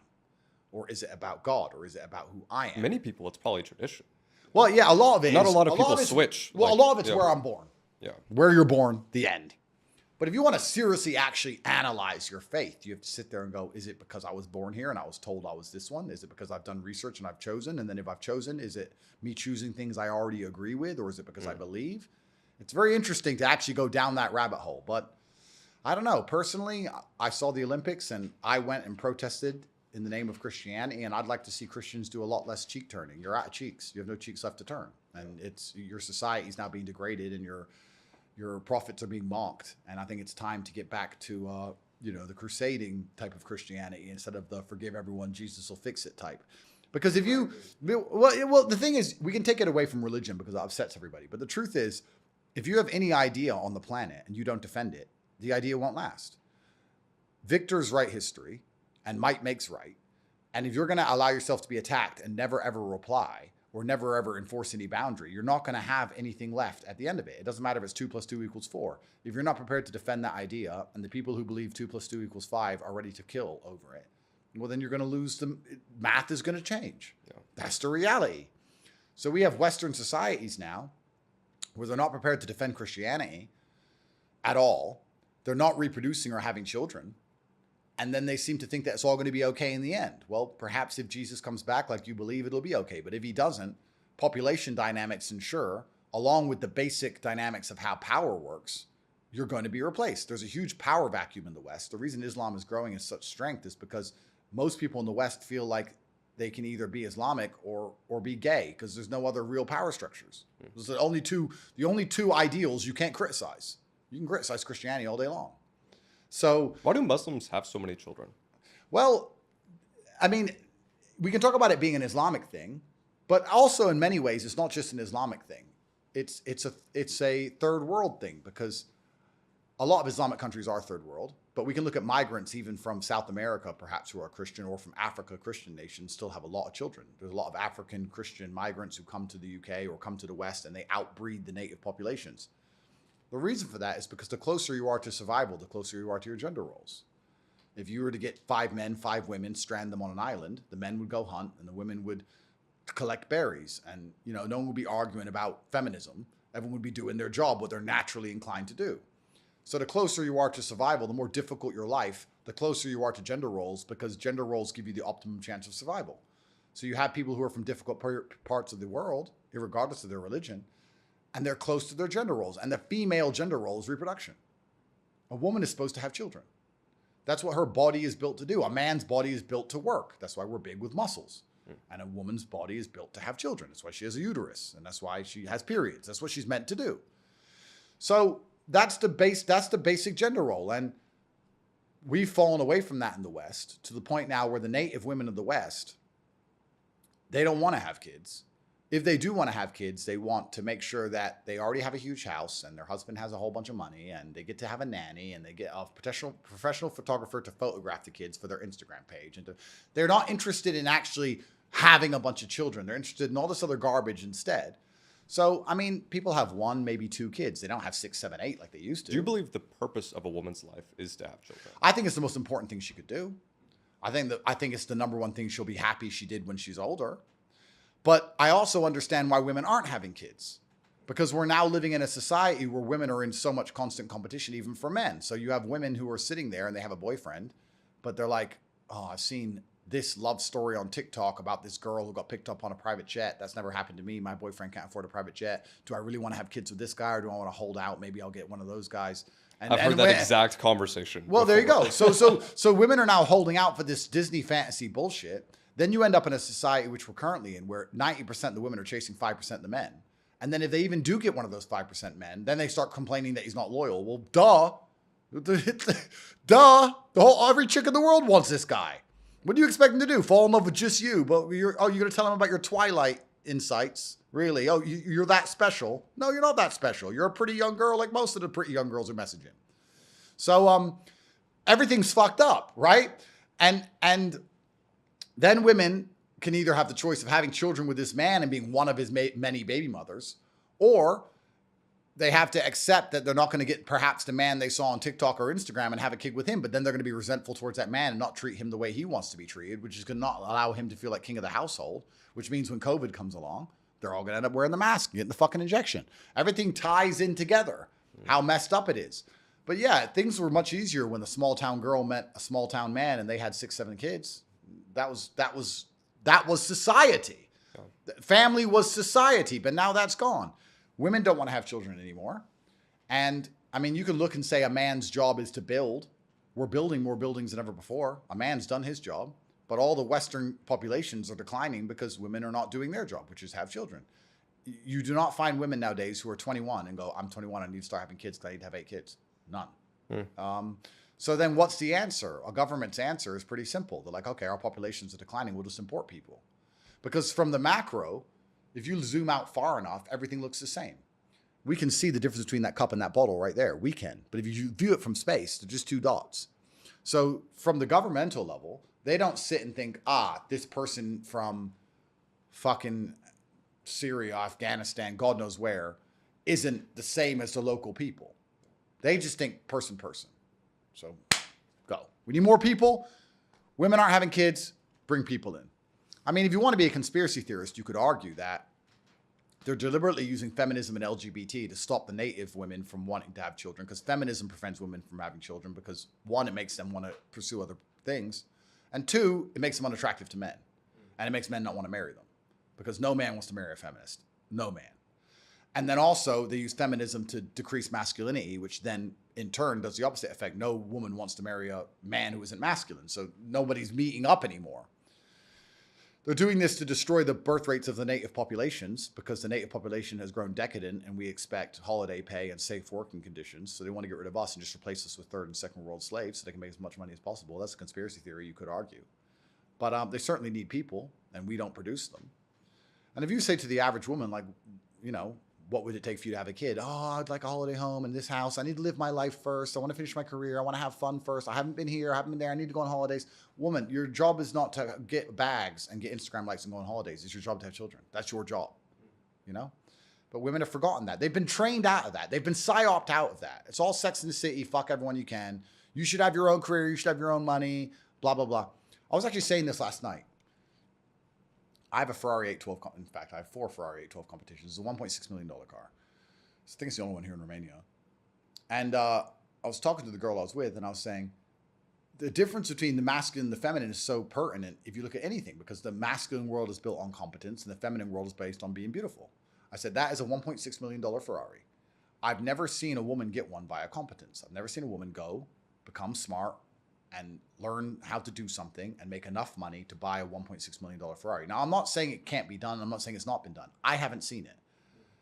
I said, as a man, you get a Ferrari via competence. You get to ride in a Ferrari because you're pretty. 98% of women in Ferraris got there because they were pretty. That's it. Not because they knew anything, not because they've done anything. They looked good. I would argue if you could get every woman who's ever been in a Ferrari ever, and you tick the ones who bought it themselves and tick the ones who got picked up by a guy because they were hot. 98% of chicks get the best things in life just by being hot. Yeah. Why does that matter? Well, primarily being hot means being fertile. That's what it's supposed to mean. That's just more proof that women are judged by their capability to have children. It's subconscious, even for the men dating them who don't realize it. But we could tie this back into other things. We could tie into the idea that men don't want to have children because they're scared of the divorce courts, because the government's lost its mind, and there's a whole bunch of things. But we should be prioritizing family. Migrants and immigrants, and you talked about why Muslims have so many kids. Well, we could talk about it from the religious perspective, but especially in the third world perspective. The men have a bunch of kids because they ain't got nothing to take. Divorce court. I ain't got nothing to take. And the women have a bunch of kids because it's the society they grew up in. And people pretend, especially in the Western world, that they can't afford children. That's a joke. I mean, the poorest people in the world have kids. It's just they just prioritize other things. They prioritize Starbucks latte and Instagram likes. And it's the failure of society. It's really the failure of civilization when women don't want to have babies anymore. Have you considered starting your own country? Tristan kind of looked into it. Difficult thing with the country is, though, you need a military to defend it. I mean, let's the war room. Well, yeah, I mean, if we'd all go down in a blaze of glory. We do our best. You get a country, you get an island, you set it up, and then you just get invaded and taken to jail somewhere by whoever. You know, it's quite difficult to do. I'd like to think that America can fix itself, or that one Western country will come back to some degree of sanity. I'd like to really believe that, but we're gonna have to see how it all goes. What should a country be optimizing for? Like, is it health? Money, happiness? I know you said that individual happiness isn't really ideal to optimize for, but on a country scale, does it make sense? It's a very good question, because once again, to answer it professionally, I have to... those things you just named, if a country optimizes for the happiness of its constituents, it will not be the most competitive country.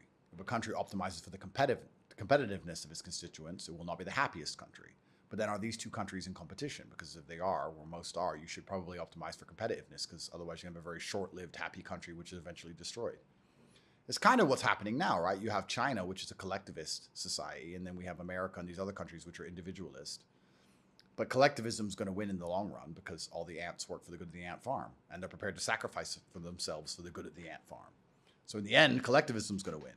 Now, you can sit and say life in China is no good because it's controlled. Well, that's true, but if they win and we lose, well, then life in China is better than being a loser because your country's going to get wrecked. So it's very hard to say what a country should optimize for. And I guess that's the current and never-ending battle, right? Of a person who wants to live a good life and the government who wants what's good for the government. So what's good for the ant isn't always what's good for the ant farm. So you have to decide between these two things. And for that to work, I guess what happens is in Western countries, the people, the individuals need to have enough faith in their leaders and enough faith in their government to make a degree of personal sacrifice, which we no longer have, right? So maybe in the days of old, you could say, look, we're going to raise taxes because we're going to build the military.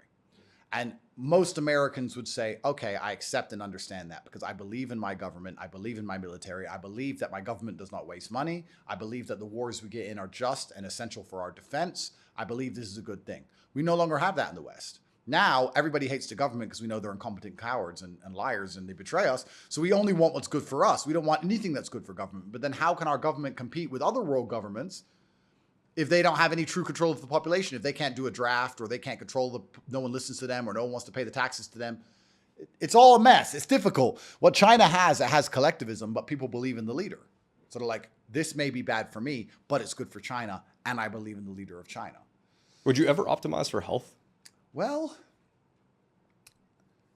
that's what you optimize for on a personal level. Like that's the first thing you tell people to do, get in shape. Yeah, I mean, but then it all goes together, right? Because you optimize for health, which is good for the ant, but is that truly good for the ant farm? How can you mine? How can you get natural resources? How can you generate power? How can you do all these things if your primary concern is health of your people? Then you only care about clean air, X, Y, Z. Everything's in balance.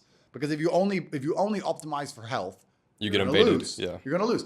And unfortunately, the bottom line of all things, as we discussed earlier, is violence. So perhaps you need to optimize for the capability to be violent. Because perhaps that allows you to then get everything else, which is what the Americans do, by the way. America is the world's largest superpower because it has the world's largest army. So, I mean, they could mine for cobalt, or they could just overthrow a government and take their cobalt, which is what they effectively do with the American dollar and military groups and sponsoring terrorism and the army. So if you optimize for violence, you can probably fix most of your problems via violence. If you optimize for health, it's hard to fix any other problem. And I really, truly believe that if you ever have anything, people are going to come and try and take it, which is why they put me in jail in the first place. I have influence and they want to take it off me. So if you're going to build a country, it's either going to be insignificant, nobody's going to care about it, or you're going to end up having things people want, and then you're going to wish you were good at violence because they're going to come and take it. So perhaps if I had a country, it would be a lot like Sparta, and we would optimize for violence. Because once that's done and we're secure, then we consider other things. But I think if you don't have the capability to defend yourself, you're not going to have very much for very long anyway. Who do you think was the greatest emperor? Genghis Khan, Caesar, Alexander the Great, or Napoleon? It's a really good question. I think Genghis had the largest empire, didn't he? He did well. I'm a fan of Napoleon as well. I like Napoleon. I was very disappointed by that latest movie where they just made him some simp. I was like, bro, like, is that what this movie's about? It's Napoleon simping. Not the battles of Waterloo or anything. Not all of his amazing achievements. No, just simping. Let's just make a simp video. They just take every hero and try and destroy him in popular culture. It's truly sad. It's hard to compare them all because they're at different periods of history and they achieve different amazing things. But I guess they all had one thing in common, and it's the mark of all great men since the beginning of time, which ties back into what I was saying earlier about my woman saying to you, why do I still work? Is that they were never satisfied. I mean, Genghis Khan had the largest empire ever, and he still wanted more to the day he died. I think the most successful men on the planet are insatiable. So they had insatiability, which I think if you're prepared to work for the things you want, as opposed to steal, insatiability is a virtue in men. The greatest men of history were all insatiable people. So, and we remember them, which is what matters, right? What's the point in living a life as a man to be forgotten? And most 99.9% of people lived and died and were forgotten. So the fact we're still mentioning them, that means they're all successful, to be fair.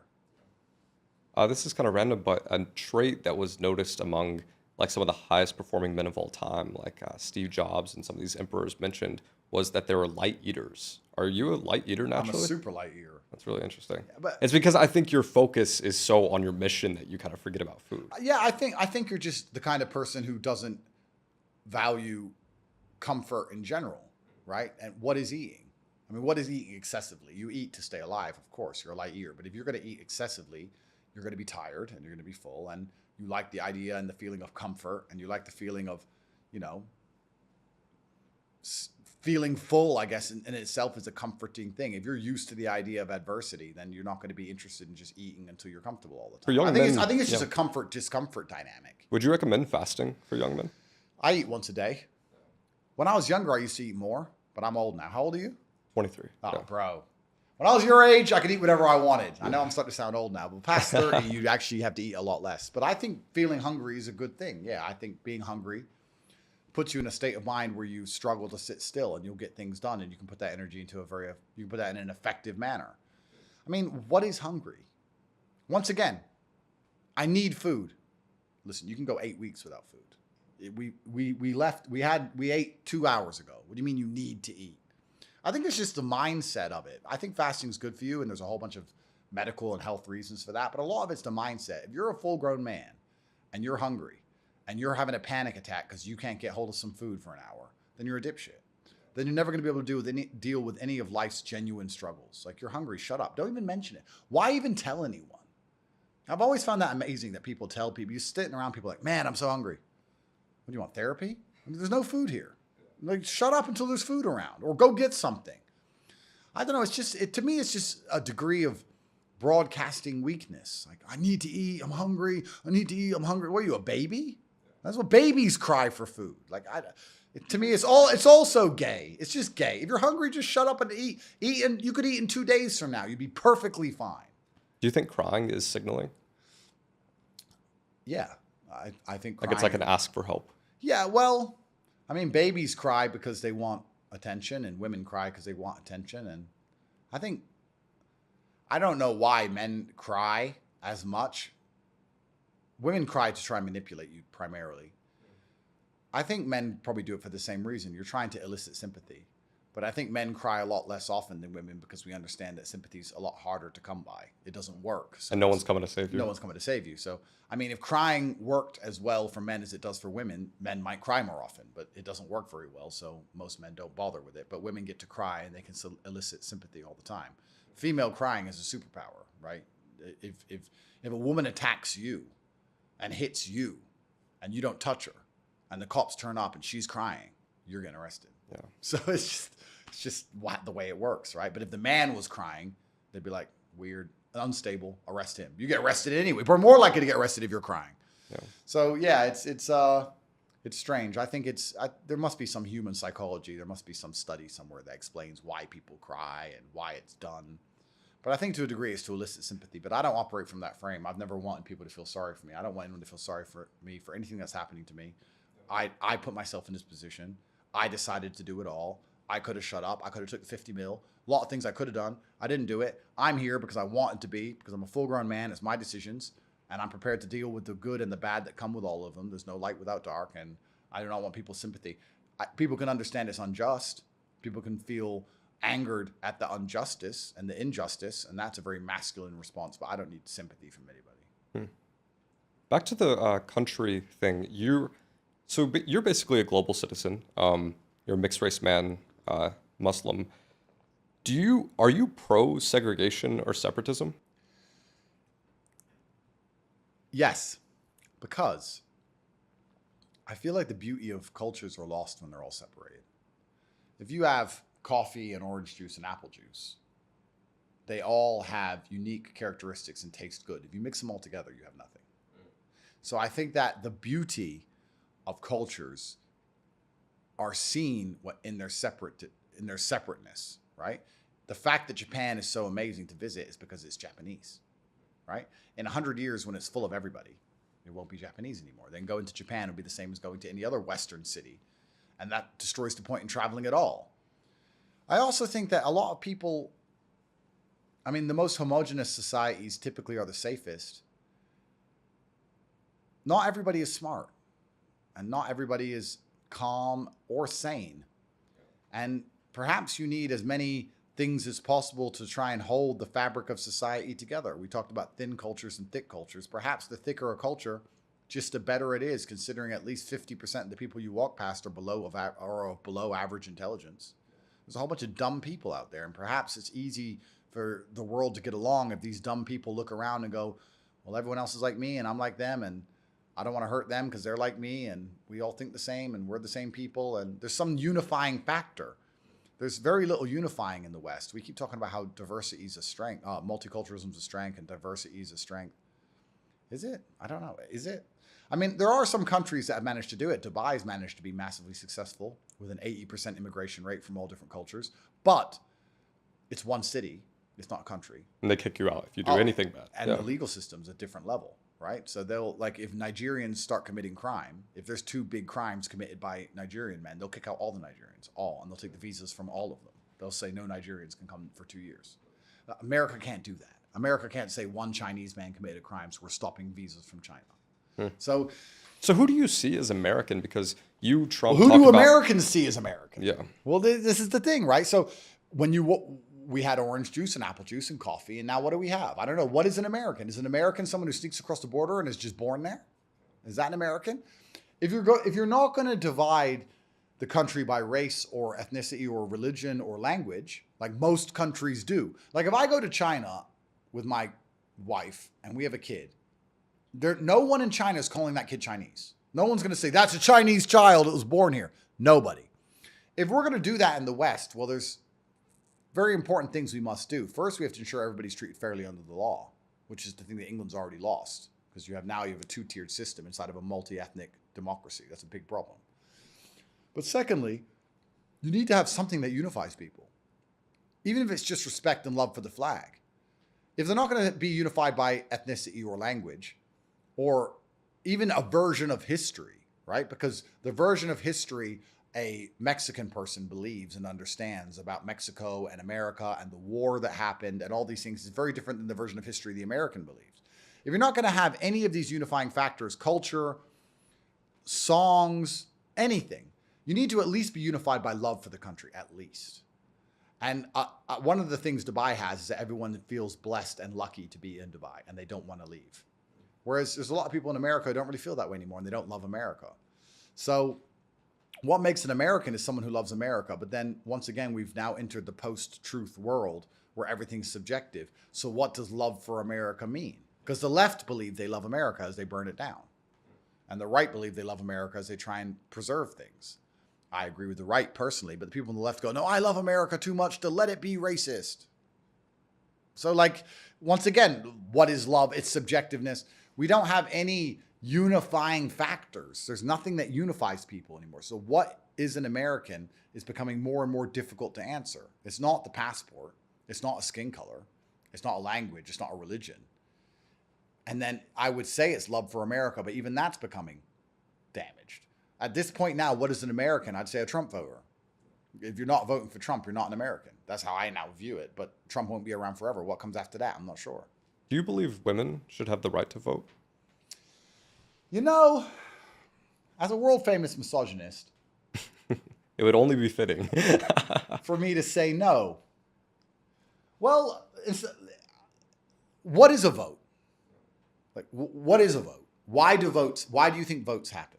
To ensure that certain ideals get in place.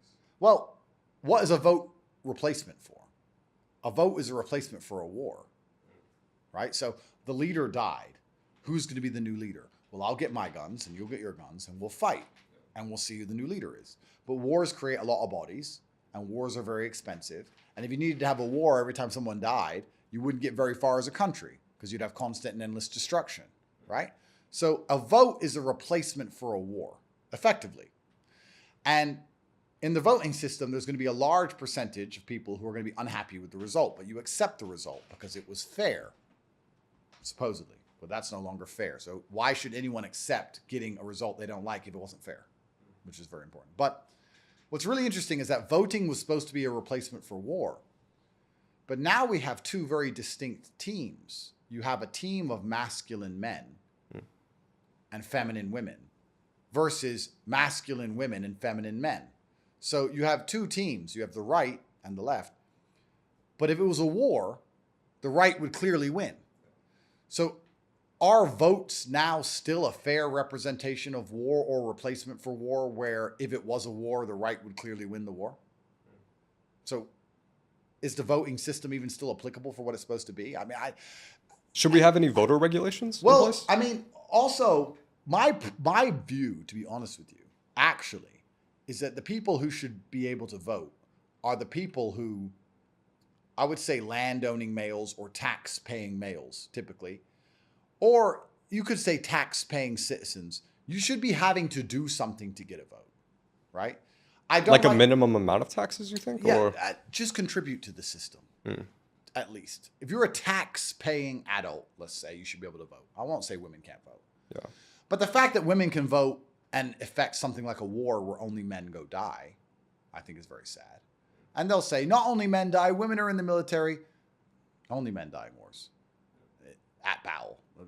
Percentage-wise, it's 99%, 98% men. I'm not sure. But then I mean, you can go into it from a psychological aspect. If women are easier to psyop, do you want them voting? I mean, we can argue that females are easier to psyop than men because they don't have the physical propensity for violence, so they can't defend their ideals. So women are easier to psyop. Do you want them voting when a foreign nation or a foreign government can subvert their mind? I mean, if they respect their husband, they can't. But if they're watching TV all day, women either belong to their husband's ideals or societal's ideals. They don't develop their own. They either follow their husband or they follow Sex and the City, one of the two. Like, do you want a large contingent of voters who can be psyoped? I don't know. Do you?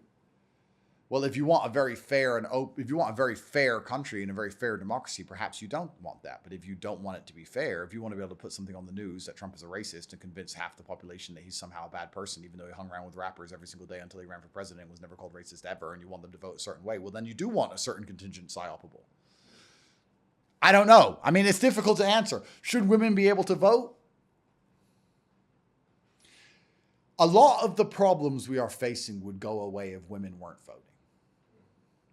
I'll say that. A lot of the issues that the Western world is currently dealing with wouldn't exist if women weren't voting.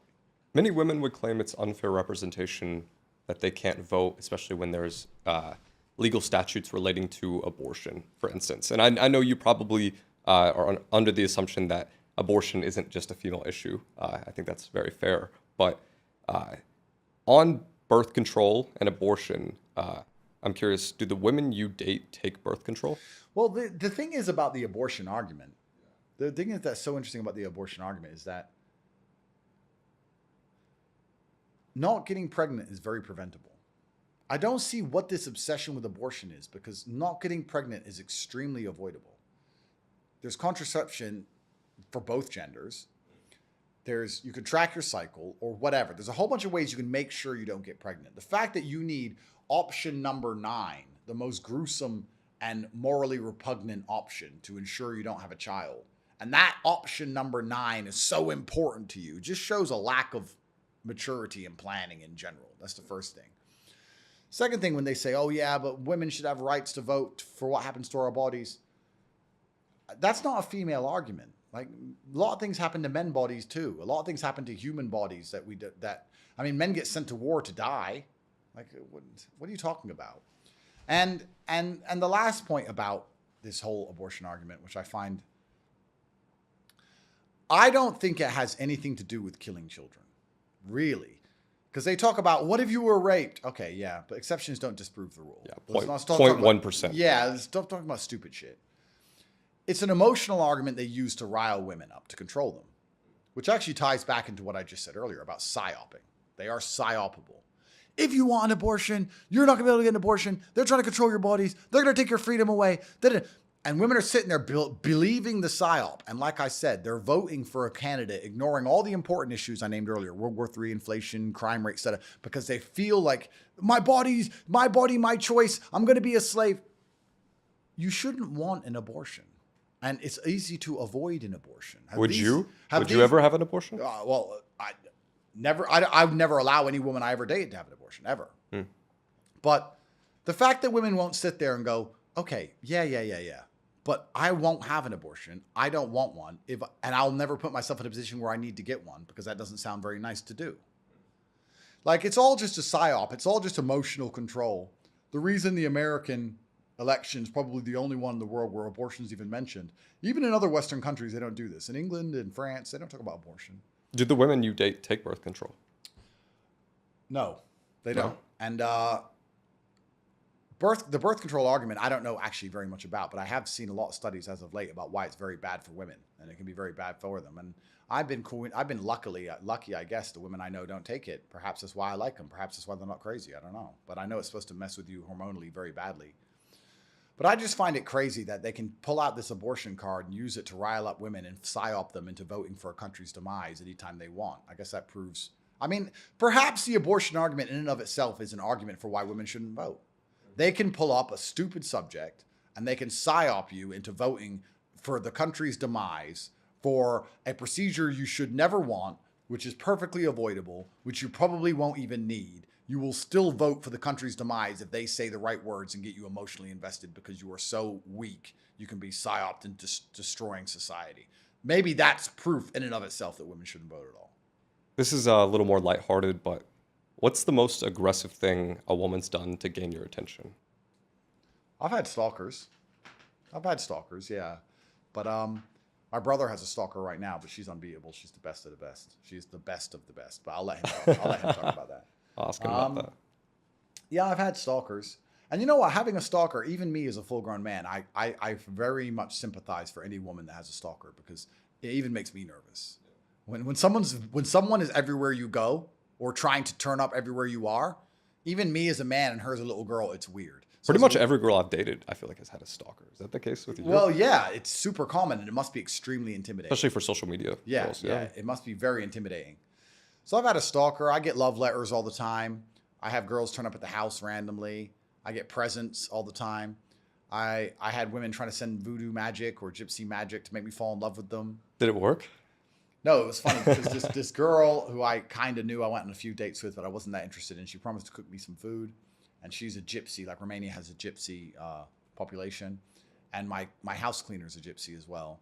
And she sent me this food and it came with like a toy knight and some writing I didn't understand and a toy soldier and a bunch of crap. And anyway, I'm just eating the food. And my house cleaner goes, don't eat that. I was like, why? She goes, this is gypsy magic. This means this. This means this. She's trying to make you fall in love with her. This means this. And she's put a spell on the food. Don't eat it. I was like, whatever. So I just ate the food. But then for the following months, I pretended to the girl that I was falling in love with her. So I was like, I can't sleep anymore. Something's happening. You're all I think about. So I played along and she kept sending me food with different trinkets. I was eating good every single dinner time for about 3 months. I was getting food with different trinkets and I was pretending to fall more and more in love with her. And this is before I was arrested. Then I think I went away. I think I went on holiday somewhere or I had some work to do. And for 2 weeks, I didn't message her at all. And I think she realized I was just making fun of her. But yeah, that was fun. Is there a specific type of woman you seem to attract?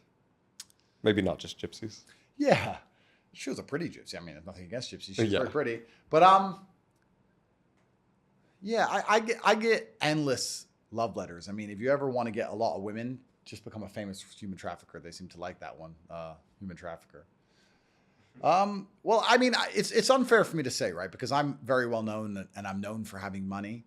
So women message me and go, I love your videos. I love the things you say. You're so smart. And I kind of think, well, yeah, that's true. I am smart. And yeah, I understand you like what I say, but I am also extremely wealthy and very well known. So it's like, how much is real? What is love? Let's get philosophical. What is love? What is attraction? Right? If I'm with a woman, they'll say, she's only with you for money. And then they'll say to me, you're only with her because she's beautiful. And I'm like, okay, well, if she's only with me for my money and I get to take care of her and I get to afford her a perfect life and she has no stress and no worries and she gets to spend all her time doing things she likes, and I'm only with her because she's gorgeous and beautiful and does everything I say, is that real love or is that fake love? You know, often what starts as fake love ends up real love. You see like a young, hot 22-year-old Ukrainian model with some old rich man and you're like, she's only with him for money. Well, probably on the first date, but after she starts living a certain lifestyle and getting handbags and taken care of and her family at home get to eat and she hasn't got to work anymore and she has no stresses and she gets to go out on the boat every day, it ends up being real love. Like that's just how it works. So money isn't that superficial either. I mean, it's often a symptom of many other characteristics. Absolutely. Absolutely. If you have money, you're often good at other things. You're competent. And love grows from superficial things. Like a man falls in love with a woman initially because of how she looks. How she looks and she does as he says. That's enough for a man to love her. And fix her problems and give her a nice life is enough for a woman to love a man. Women fall in love with the lifestyle and then they fall in love with the man by extension. So what is love? A lot of it is superficial and none of it is People think this idea of true love is that it's based on nothing, right? If it's true love, it doesn't matter. Well, so what? True love is that I can stop speaking, I can become a mute, and I can become obese, and I can have no money, and I can put in no effort at all. And Takes I can away power from you. Yeah, and I can just sit there as a blob, and my woman's going to love me anyway. And I don't think so. I think she should say, no, you're a man. You don't want a woman who wants that. Of course, exactly. A woman has expectations of me, and I have expectations of her, and love is conditional.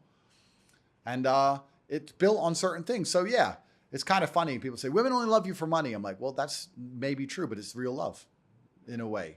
You know? Andrew, have you ever been brutally rejected by a woman? Not in modern history, not in recent history, but I think back before I was deleted on Instagram or when I was first famous, you have to be careful when you talk to anybody because a girl has a decision when she speaks to you. There's two ways she can get clout. She can get clout by being with you or trying to reject you. So like they can play that game, which is interesting. But I've retired from all these things now. Like I've settled down and I'm done with talking to girls. Like I get thousands of love letters a month and I ignore them all. They could be agents of the Matrix, right? Because we've seen 2 agents have already caused all this mess so far, and women are the easiest way to infiltrate a man's inner circle.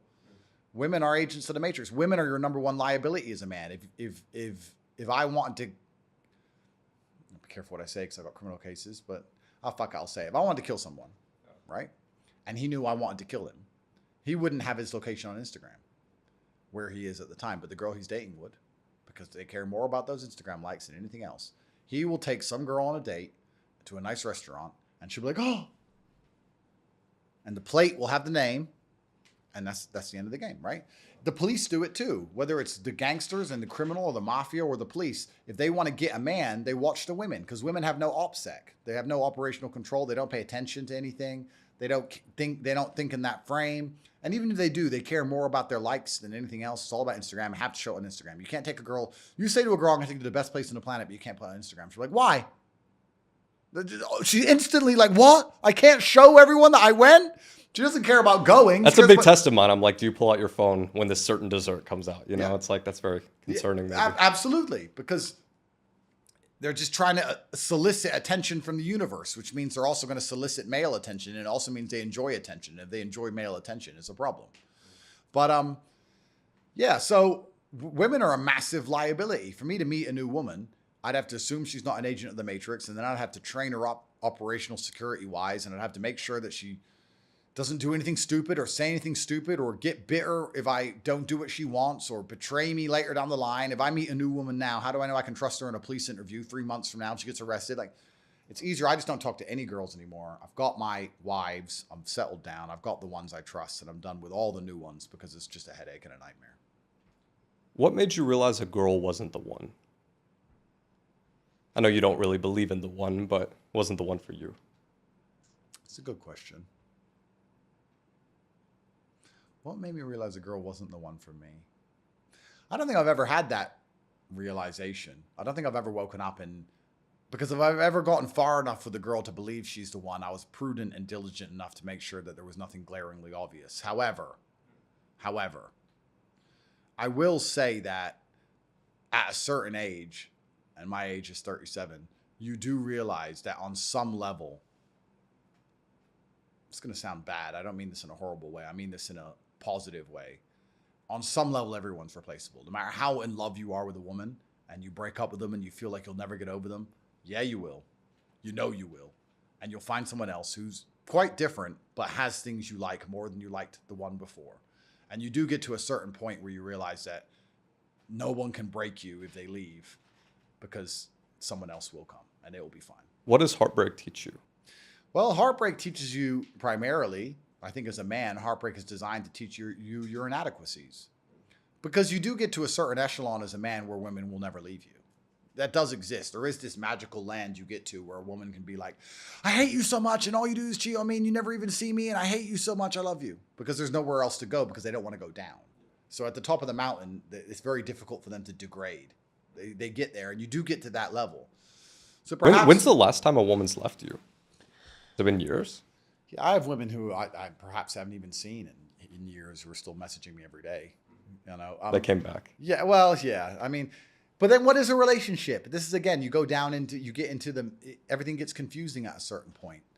because people will say, "Are you with her?" I'm like, I don't know. Am I? She's still texting me all the time. I reply sometimes. She'll do anything I want if I want her to. I don't want to see her. She has no one else. I have everyone else. Are we together? Probably. Yes. No. It's all confusing, right? But in the normie world, I guess, in outside of global fame and all this insanity, in the normie world, I think heartbreak is designed to teach you lessons. I think everything bad that happens to you as a man is designed to teach you lessons. I think that's why God gives them to you. You're never going to be a good man unless you've suffered. Good men have been through a lot of bad things, and you have to realize why she left or why your heart is broken so that you can change certain things and grow. This is why God puts you in jail or allows you to lose a loved one or a heartbreak or a car crash, anything else. If you're an intelligent person and you crash your car, you sit and say, how did this happen? Was I driving too fast? No. Whose fault was it? Well, an amateur will say, it's their fault. They came speeding out at me. But a professional will say, no, they came speeding out at me. Why couldn't I avoid them? Why couldn't I move? Why didn't I see it? Why am I on this road in the first place? Like a professional analyzes everything from a position of what they could do about it, having control over all things. And it's the same with heartbreak. If you ask an amateur why his heart's broken, well, she left me because of blah, blah, and he'll just blame her like a dumbass. She's arrogant. She doesn't listen to me. Her friends convinced her to cheat. She wants this, that, instead of saying, I don't have what it takes to keep her.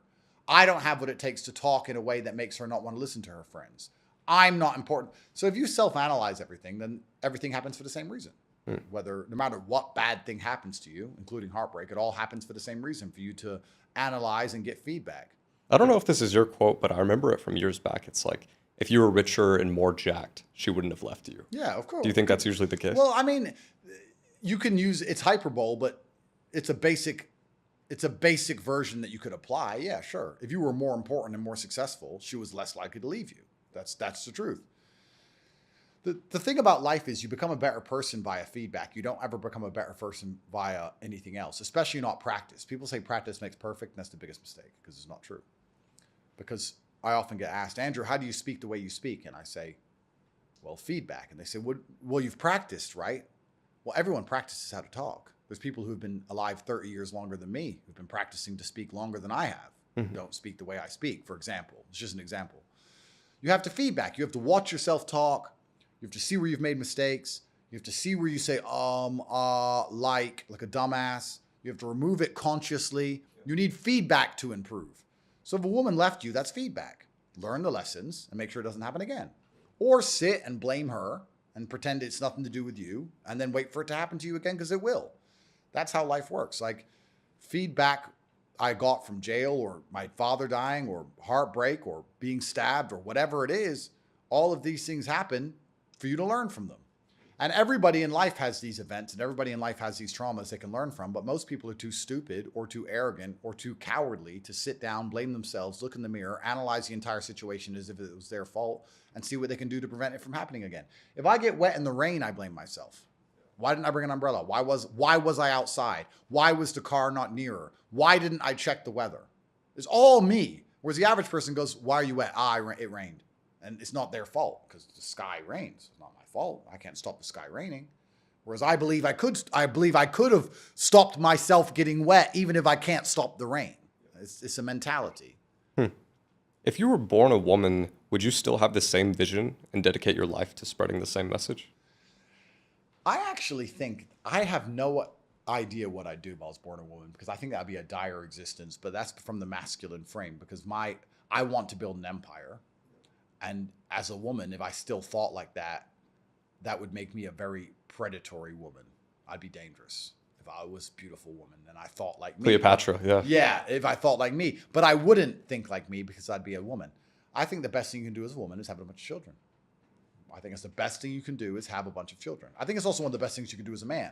But as a man, you have to protect and provide for those children so you have other pursuits, right? As a man, you don't want to have a bunch of children and not be able to give them a good life. But as a woman, you could find the right man and you can have a bunch of children and he can make sure of them they have a good life. And I think that's the most important thing you can do. I think that's what a female's empire is family. So I think if I was a woman, I'd be prioritizing. I mean, but then once again, let's be honest. All the things I talked about, how and why society is damaged and how women are chasing the top 5% of men and all these things. If I was a woman, would I be a gold digger? Gold digger. Probably. Yeah. Probably. Yeah, I mean, like I want a good life. Like that's how the world works. So interesting. It's really interesting for me to as a thought experiment. I can't imagine the female me, but if she was anything like me as a man, she'd be dangerous. That's for sure. What does a man learn from life about women, and what does he need to learn himself? Women teach you a lot about how to get women, which is actually quite interesting. Like Very true. they do. Women teach you a lot about how to get women themselves. If you want to piss a woman off, ignore her.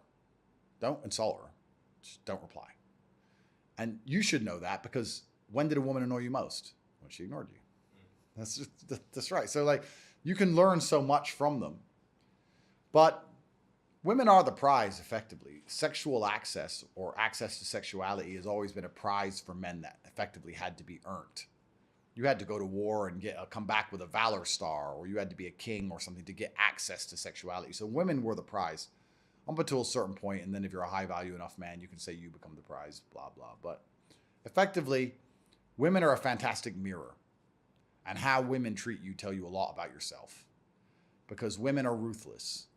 And if you're not if they don't see value in you, or if they don't see value they can extract from you, you're invisible to them. You know, you can go to a nice restaurant with a girl and you can say, how many men are in here? And she'll say, 3 or 4. And she'll ignore every waiter. I heard you say this, and I tried it, and they all said 2, 3. Yeah. The And I was waiters like, don't exist. There were like hundreds of men in here. What do you Waiters mean? don't exist in their Yeah. mind. If they can't get something from you, you're invisible. So how women treat you in general is a good mark for how much value you openly exude. If they can instantly see value on you, they'll talk to you and treat you a certain way. People think that beautiful women are really bitchy and rude. No, they're not. They're actually very nice and soft and sweet. They're actually quite shy and insecure if you're that guy. But if you're not that guy, they're like, get the fuck away from me. Because they don't even want to bother having a conversation on any level because you don't exude enough value. So women are a mirror. They'll tell you everything you need to know about yourself. And you should pay attention to it and you should change it and you should fix it. Instead of What can you only learn by yourself? Well, I mean, I think the world's going to constantly and endlessly give you feedback. It doesn't, I mean, women are a fantastic mirror and there's no point in getting mad at the mirror, but I guess to a degree, the whole world is a mirror on some level. And I think that the thing that people struggle with most, especially men, is that we only learn lessons the hard way. That's the problem. You want to be good at learning lessons the easy way, which is really paying attention and making sure the feedback you're receiving, you need to be perceptive to it so that it doesn't have to be so hard hitting. You need to be the kind of person who goes out for a drive and his wheels slide a bit and he slows down. But what people typically do is they go out for a drive, their wheels slide a little bit, they continue, and then they crash. And then they realize I should have slowed down once they hit a tree. They only learn the hard way. But when they got the easy little bits of feedback, they didn't want to pay attention to them because it was easy and they thought they got away with it. And it's the same with a relationship and the same with everything else. There's little bits of feedback. You go, okay, this is going to be a problem later on if I continue. But they ignore that part. They wait for it all to blow up and go wrong. And then they learn. So men only learn the hard way. And I guess you can speed things up if you try and learn the easy way. But sooner or later, hard things are going to happen anyway. God's going to make sure of that. So you're never going to be able to avoid that car crash one way or another. Something's going to happen and it's going to hit you. And then it's your chance to prove to God you are the person you say you are and to just be cerebral enough about things to understand that everything comes to an end one day unless you die.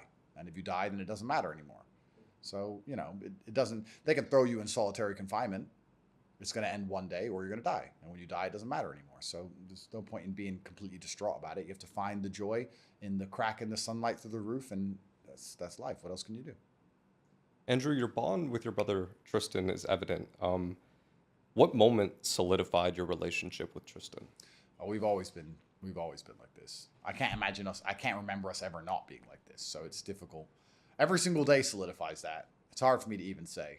We're a team. We'll always be a team. And I think that's what brothers are supposed to be. I find it strange when brothers aren't a team. And if you're not a team with your brother, there's something that's in the way of that most often, whether it's egos, which have been, a lot of people have outside influences or they have egos, which perhaps the matrix is injecting into them. Perhaps there's something outside there in the world or the universe that's convincing you that your ego or X, Y, Z is more important than your own brother. Females are another thing. People fall in love with their woman or their wife, and their wife's like, I want you to live with me. I don't want you to be with him all the time. Come be with me. Females are another thing.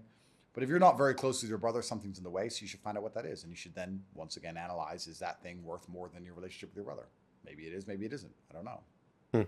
But in our case, our brotherhoods always come first. So we never had money in the way or jobs in the way because we always worked together. We never had women in the way because we always lived together, and the women had to come and join our household as opposed to us go and make a household with the girl. It was always us two as a team.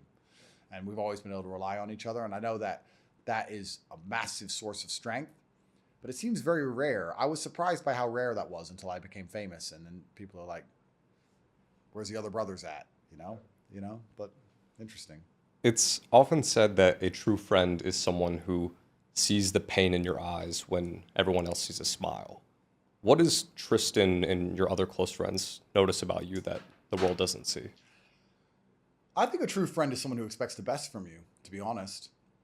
I think that masculine bullying, I think that the masculine realm of bullying is actually very, very powerful.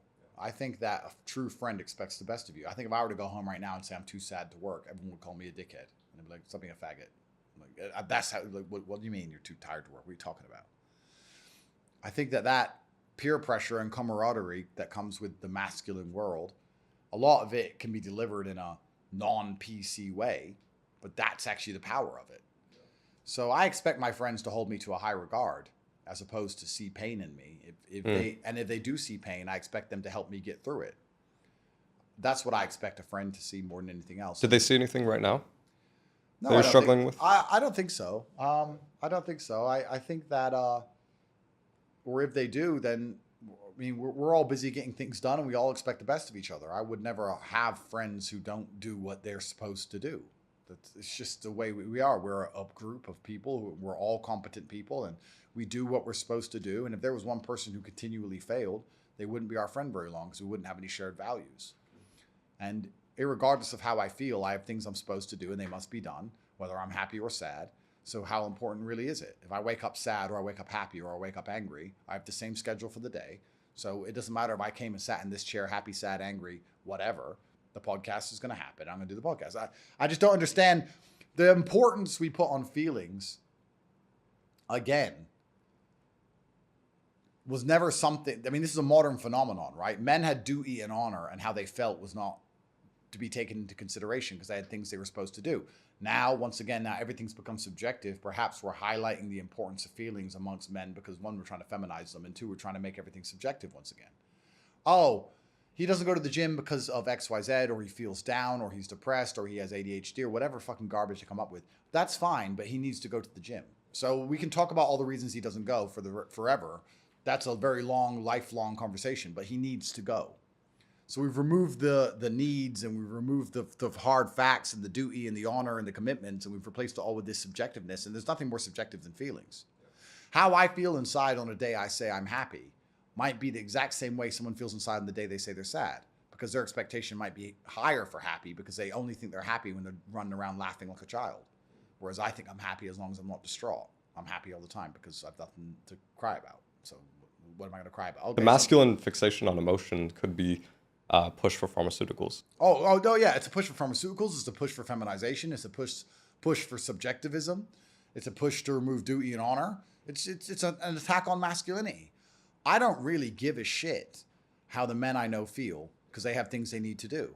And as long as they're going to do them like they're supposed to do them, I don't really care that much. And if they were to come to me and say they feel down about something and they had a good reason, I wouldn't be insensitive. That's fine. But we're talking about a death of a family member or something. And we're talking about 1 or 2 days until you just get back to life. You have things to do. There are people in Gaza right now whose families are getting blown to smithereens. Are they sitting around doing therapy or are they rebuilding their homes? Action solves all things. Time solves all things. God solves all things. And to sit around and be obsessed with feelings is highly feminine. I don't like that energy around me. I don't even accept it from women. I don't even like when women sit around. I'm sad. Okay, that's fine, but I'm not, and there's things to do, and you're not going to bring your negative energy in this house. Either cheer up or get out. Don't sit here and talk about being sad over nothing. It's just infantile. It's what children do. I think this obsession with feelings in general is, once again, purported by the Matrix, and they're trying to convince everybody that if you feel a certain way, it's okay to act a certain way, when truthfully, it's not. If I feel angry, is it okay to go shoot up a school? No. Like, you're not allowed to act on your anger or act, especially as a man. Women do this all the time. Oh, but I was PMS. Or I had my period. So? You're an adult. You're an adult. You're not allowed to scream at people. You're an adult. Control yourself. If you can't control yourself because you feel a certain way, then you're not allowed an opinion on anything because you're still a fucking kid. You're still a child. For all the women who say they do certain things because of PMS, because they can't control themselves, even though they're a full-grown adult, why are you voting and having an opinion on anything? Because you're still a fucking child, right? I feel angry. I don't shoot anyone. I feel sad. I don't cry. Just get on with life. It's the adult mentality. So I'm not sure. Feelings don't cross my mind, if that makes sense. They don't cross my mind because they don't affect my day. So it doesn't change anything. So I have other things to think about. Going back to your childhood, do you know what your GPA was in school? I can't remember. I don't know. I got moved up 2 grades. I remember that.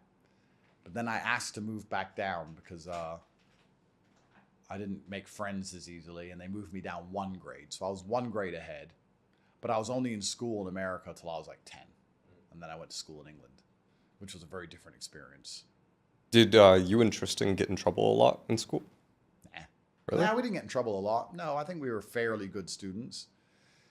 We weren't particularly popular. We weren't unpopular. We were kind of like a side group to the main groups of the school. We had our own thing going on. But we were American, and back then in England, being from America for some reason was a big deal. But school was fairly easy. I never tried that hard, but I always did well. I should have tried much harder, but even then, when I was young, I understood it was bullshit and a waste of time. So I got B's and A's, but I didn't try to get B's and A's. I just got B's and A's because I had half a brain, But I could have done. Did you have a favorite subject in school? I could have done fantastically and gone and done really amazingly academically, but I just knew it wasn't going to make me rich, and I wanted to be rich, so I just wasn't interested in it. My favorite thing in school, I don't even think I had a favorite subject. They were all just obligations I had to complete. So I just did them all. They were all obligations to do. They were all fairly easy to do, but I knew it wasn't going to give me what I wanted.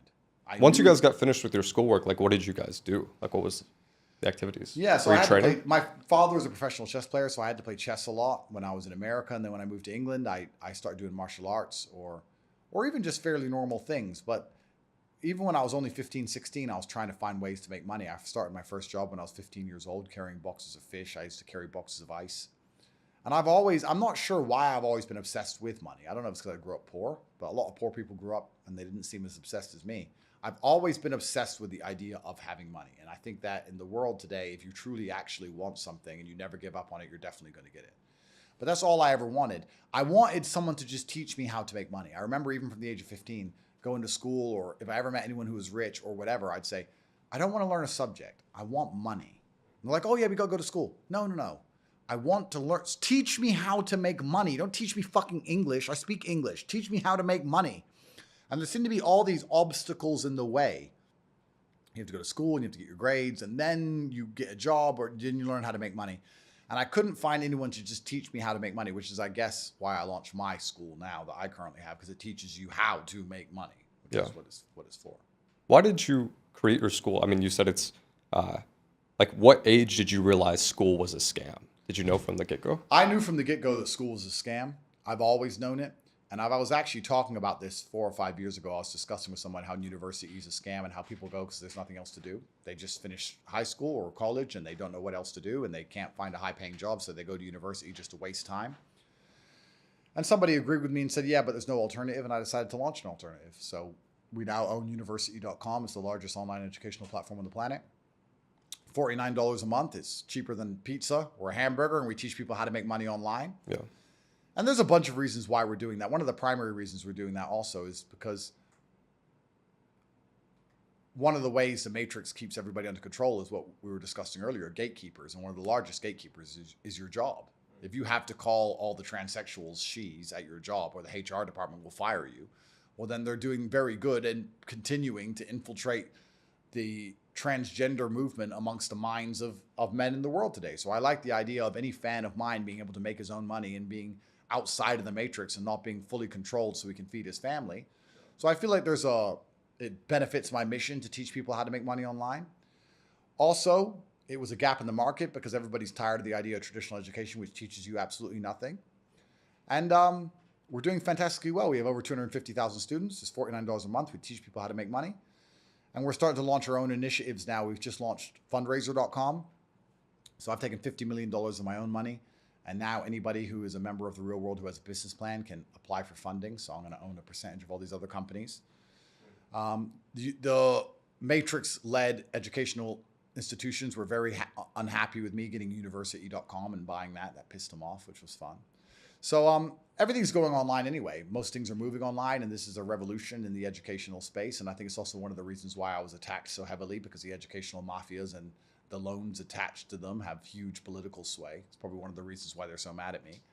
But it teaches young men how to get rich. And young men who are rich are harder to control. And as you said earlier, money often comes with other attributes. If you're good at making money, you've learned how to work hard and be dedicated and explain yourself to other people and have your own opinion and think outside the box. And if I can teach hundreds of thousands of young men how to get rich and not need a job, all the other skills they're going to learn along the way is going to make them difficult to control as people. They're going to be the kind of people who resist the matrix. So it all ties in together, and everyone benefits, right? I've gone through the real world, Andrew, and I think it's extremely useful.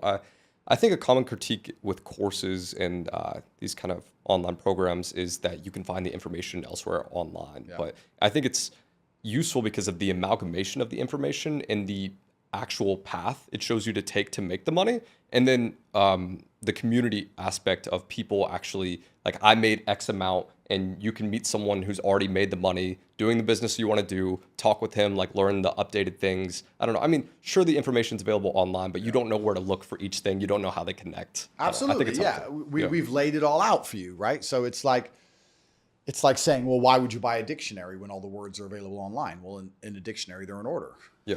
So it makes it a lot easier to digest. And then there's the community aspect, of course, and the fact we're always updating it and adding to the platform. We update the platform at 8 a.m. every day. There's no other school in the world that updates itself every day. If you go to a college, you're learning the same things. It's a decade old. Yes, it's 10 years old. They don't update their textbooks every day. They don't update their information every day. And you can't post everything online, like on YouTube. Like, I mean, in the real world, for instance, I went through the AI course and it showed me something about like prompt engineering. And I was like, okay, you probably won't find this on Reddit. You know, like they could actually put this so you could prompt it in a way to get X result, you know, but they can't say that. Yeah, exactly. There's some interesting things. No, there's super interesting things. And the most important thing is that we've made it $49 a month. So it's super affordable for anybody. Yeah. So I'm very, very proud of the school we've built, and we've just begun. We're going to launch the real world token soon. So everybody who's inside of the real world can increase their power level by making money. And there's going to be an airdrop that allows everybody to get the token. So it's quite a revolutionary thing we've done. You join for $49, you learn how to make money. As you make money, which is more than you've invested, you increase your power level, and then you're going to get free crypto coins based on your power level. So we are genuinely making people rich. We are improving the world, and that good karma of making hundreds of thousands of people rich, I feel like is a massive shield against the evil and the Satanists who are trying their very best to destroy the world and put me in jail. So my primary objective every single day, all day, every day, is to make the real world as powerful as possible and make people as much money as possible. And once they have money and they realize that money is not alone, money alone is not enough. You need brotherhood and network, then they can join the war. So in the real world, you help people learn really practical methods of making money to get big results. What are the most practical, spiritual, and energetic beliefs you have? Well, I don't want to be cliche. People talk about manifestation, right? Manifestation is real, but not because your mind manages to magically attract the things you want. I don't believe it. Your results reflect your thoughts. Yeah, exactly. I think it just reminds you of what you really want, and it allows you to find energy all the time. If you manifest yourself having a perfect physique, you're going to be a lot more motivated in the gym. It's not the thought that makes the physique, it's the gym that makes the physique. However, the manifestation makes you want to go to the gym. So I do believe that if you understood the power of your thoughts, you'd never think negatively ever again. But I think manifestation works in another way. I also think that once you understand all of the bad things and good things that come into your life are a perfect plan from God himself, you're going to be a lot less affected by the bad things. If something bad happens to you, it's part of God's plan. He knows what he's doing. In the end, you're going to be happy it happened. I often ask people, is there anything bad that's happened to you in the past at the time you were distraught about that you now wish didn't even happen? And truthfully, you're like, no, I'm kind of glad it all happened because of. So if you understand you're always going to get there eventually, why be upset about it now, right? If you know in a year from now you'll be glad it happened, why be upset about it happening now? You have to be cerebral enough about things. And I think if you take these approaches, if you take the approach of manifesting what you want so you're constantly motivated and understanding all the bad things that happen to you are just a lesson and one day you're going to get over it, it's pretty easy to be a happy, contented, balanced person. I don't think there's any serious magic to happiness. I think it's a choice and it's pretty easy to do. I think the unhappiest people in the world don't have any struggle at all. You often find that people who are struggling but know exactly what they're supposed to do, if they're getting up every day and they're grinding and they're working hard and they don't have what they want yet, but they believe they're going to get it and they're trying their very best and they're dedicating themselves, they're very happy. Perhaps the people who are born with a trust fund and unlimited money and have no struggles in their life and they have no objectives to try and conquer are truly the miserable ones. Perhaps we're built for struggle. Perhaps the human mind and soul and spirit is built to struggle. Perhaps we're built to suffer. I know me as a man, I'm happiest when I suffer. Why did the emperors we discussed earlier constantly try and expand their empires? Because they wanted to struggle. Yeah. They wanted difficulty. Would you play a video game if it was easy? If you could never die? I mean, cheats get boring pretty quick. You play it because it's hard. That's the whole point of it. You're supposed to struggle with it. You're supposed to suffer with it. So I think a lot of people confuse these things and they sit and say, this is really making me unhappy. Or people ask me about my current legal troubles. Is it making you unhappy? It must be really stressful. I said, yeah, perhaps. But if I didn't have it, perhaps I'd be worse. You know, if I woke up and everything was just perfect, that'd be great for a few weeks. But if you just wake up and nothing ever goes wrong, I think that'd be quite depressing in its own way. That's the beauty of life, is the up and the down, because there's no light without dark. So if you understand these things, it's pretty easy to be happy. Yeah, I guess on manifestation, is there anything that you don't teach people because it's too strange? Like, are there any unusual manifestation tactics you've used in the past decade, like speaking to moon water or collecting crystals, something weird? Is there anything that you've tried?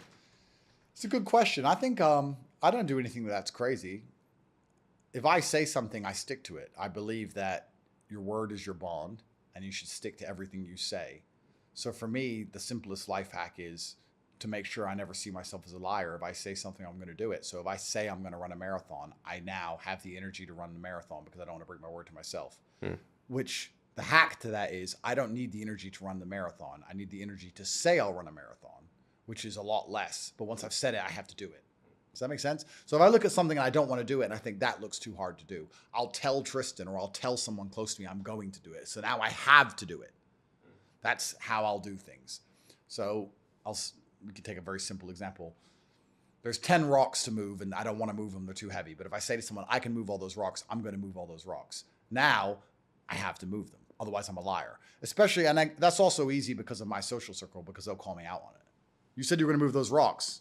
So now I have to do it. So I don't need the energy to get the work done. I need the energy to tell people I'm going to do the work, and I have to keep my word to myself, which maybe some people find strange, but I think it's pretty simple. You have to build trust with yourself. Yeah, once you trust yourself, you can do the things you say you're going to do. Absolutely. You have to be the kind of person who doesn't lie to anybody, including yourself, especially yourself. Don't lie to yourself ever. You have to be brutally honest with yourself all the time. Otherwise, you're not going to be able to make the correct move on the chessboard. If you think you're better than you are or worse than you are, you're going to make mistakes. You need to know exactly where you are and all of your capabilities, which once again is feedback, like we said before.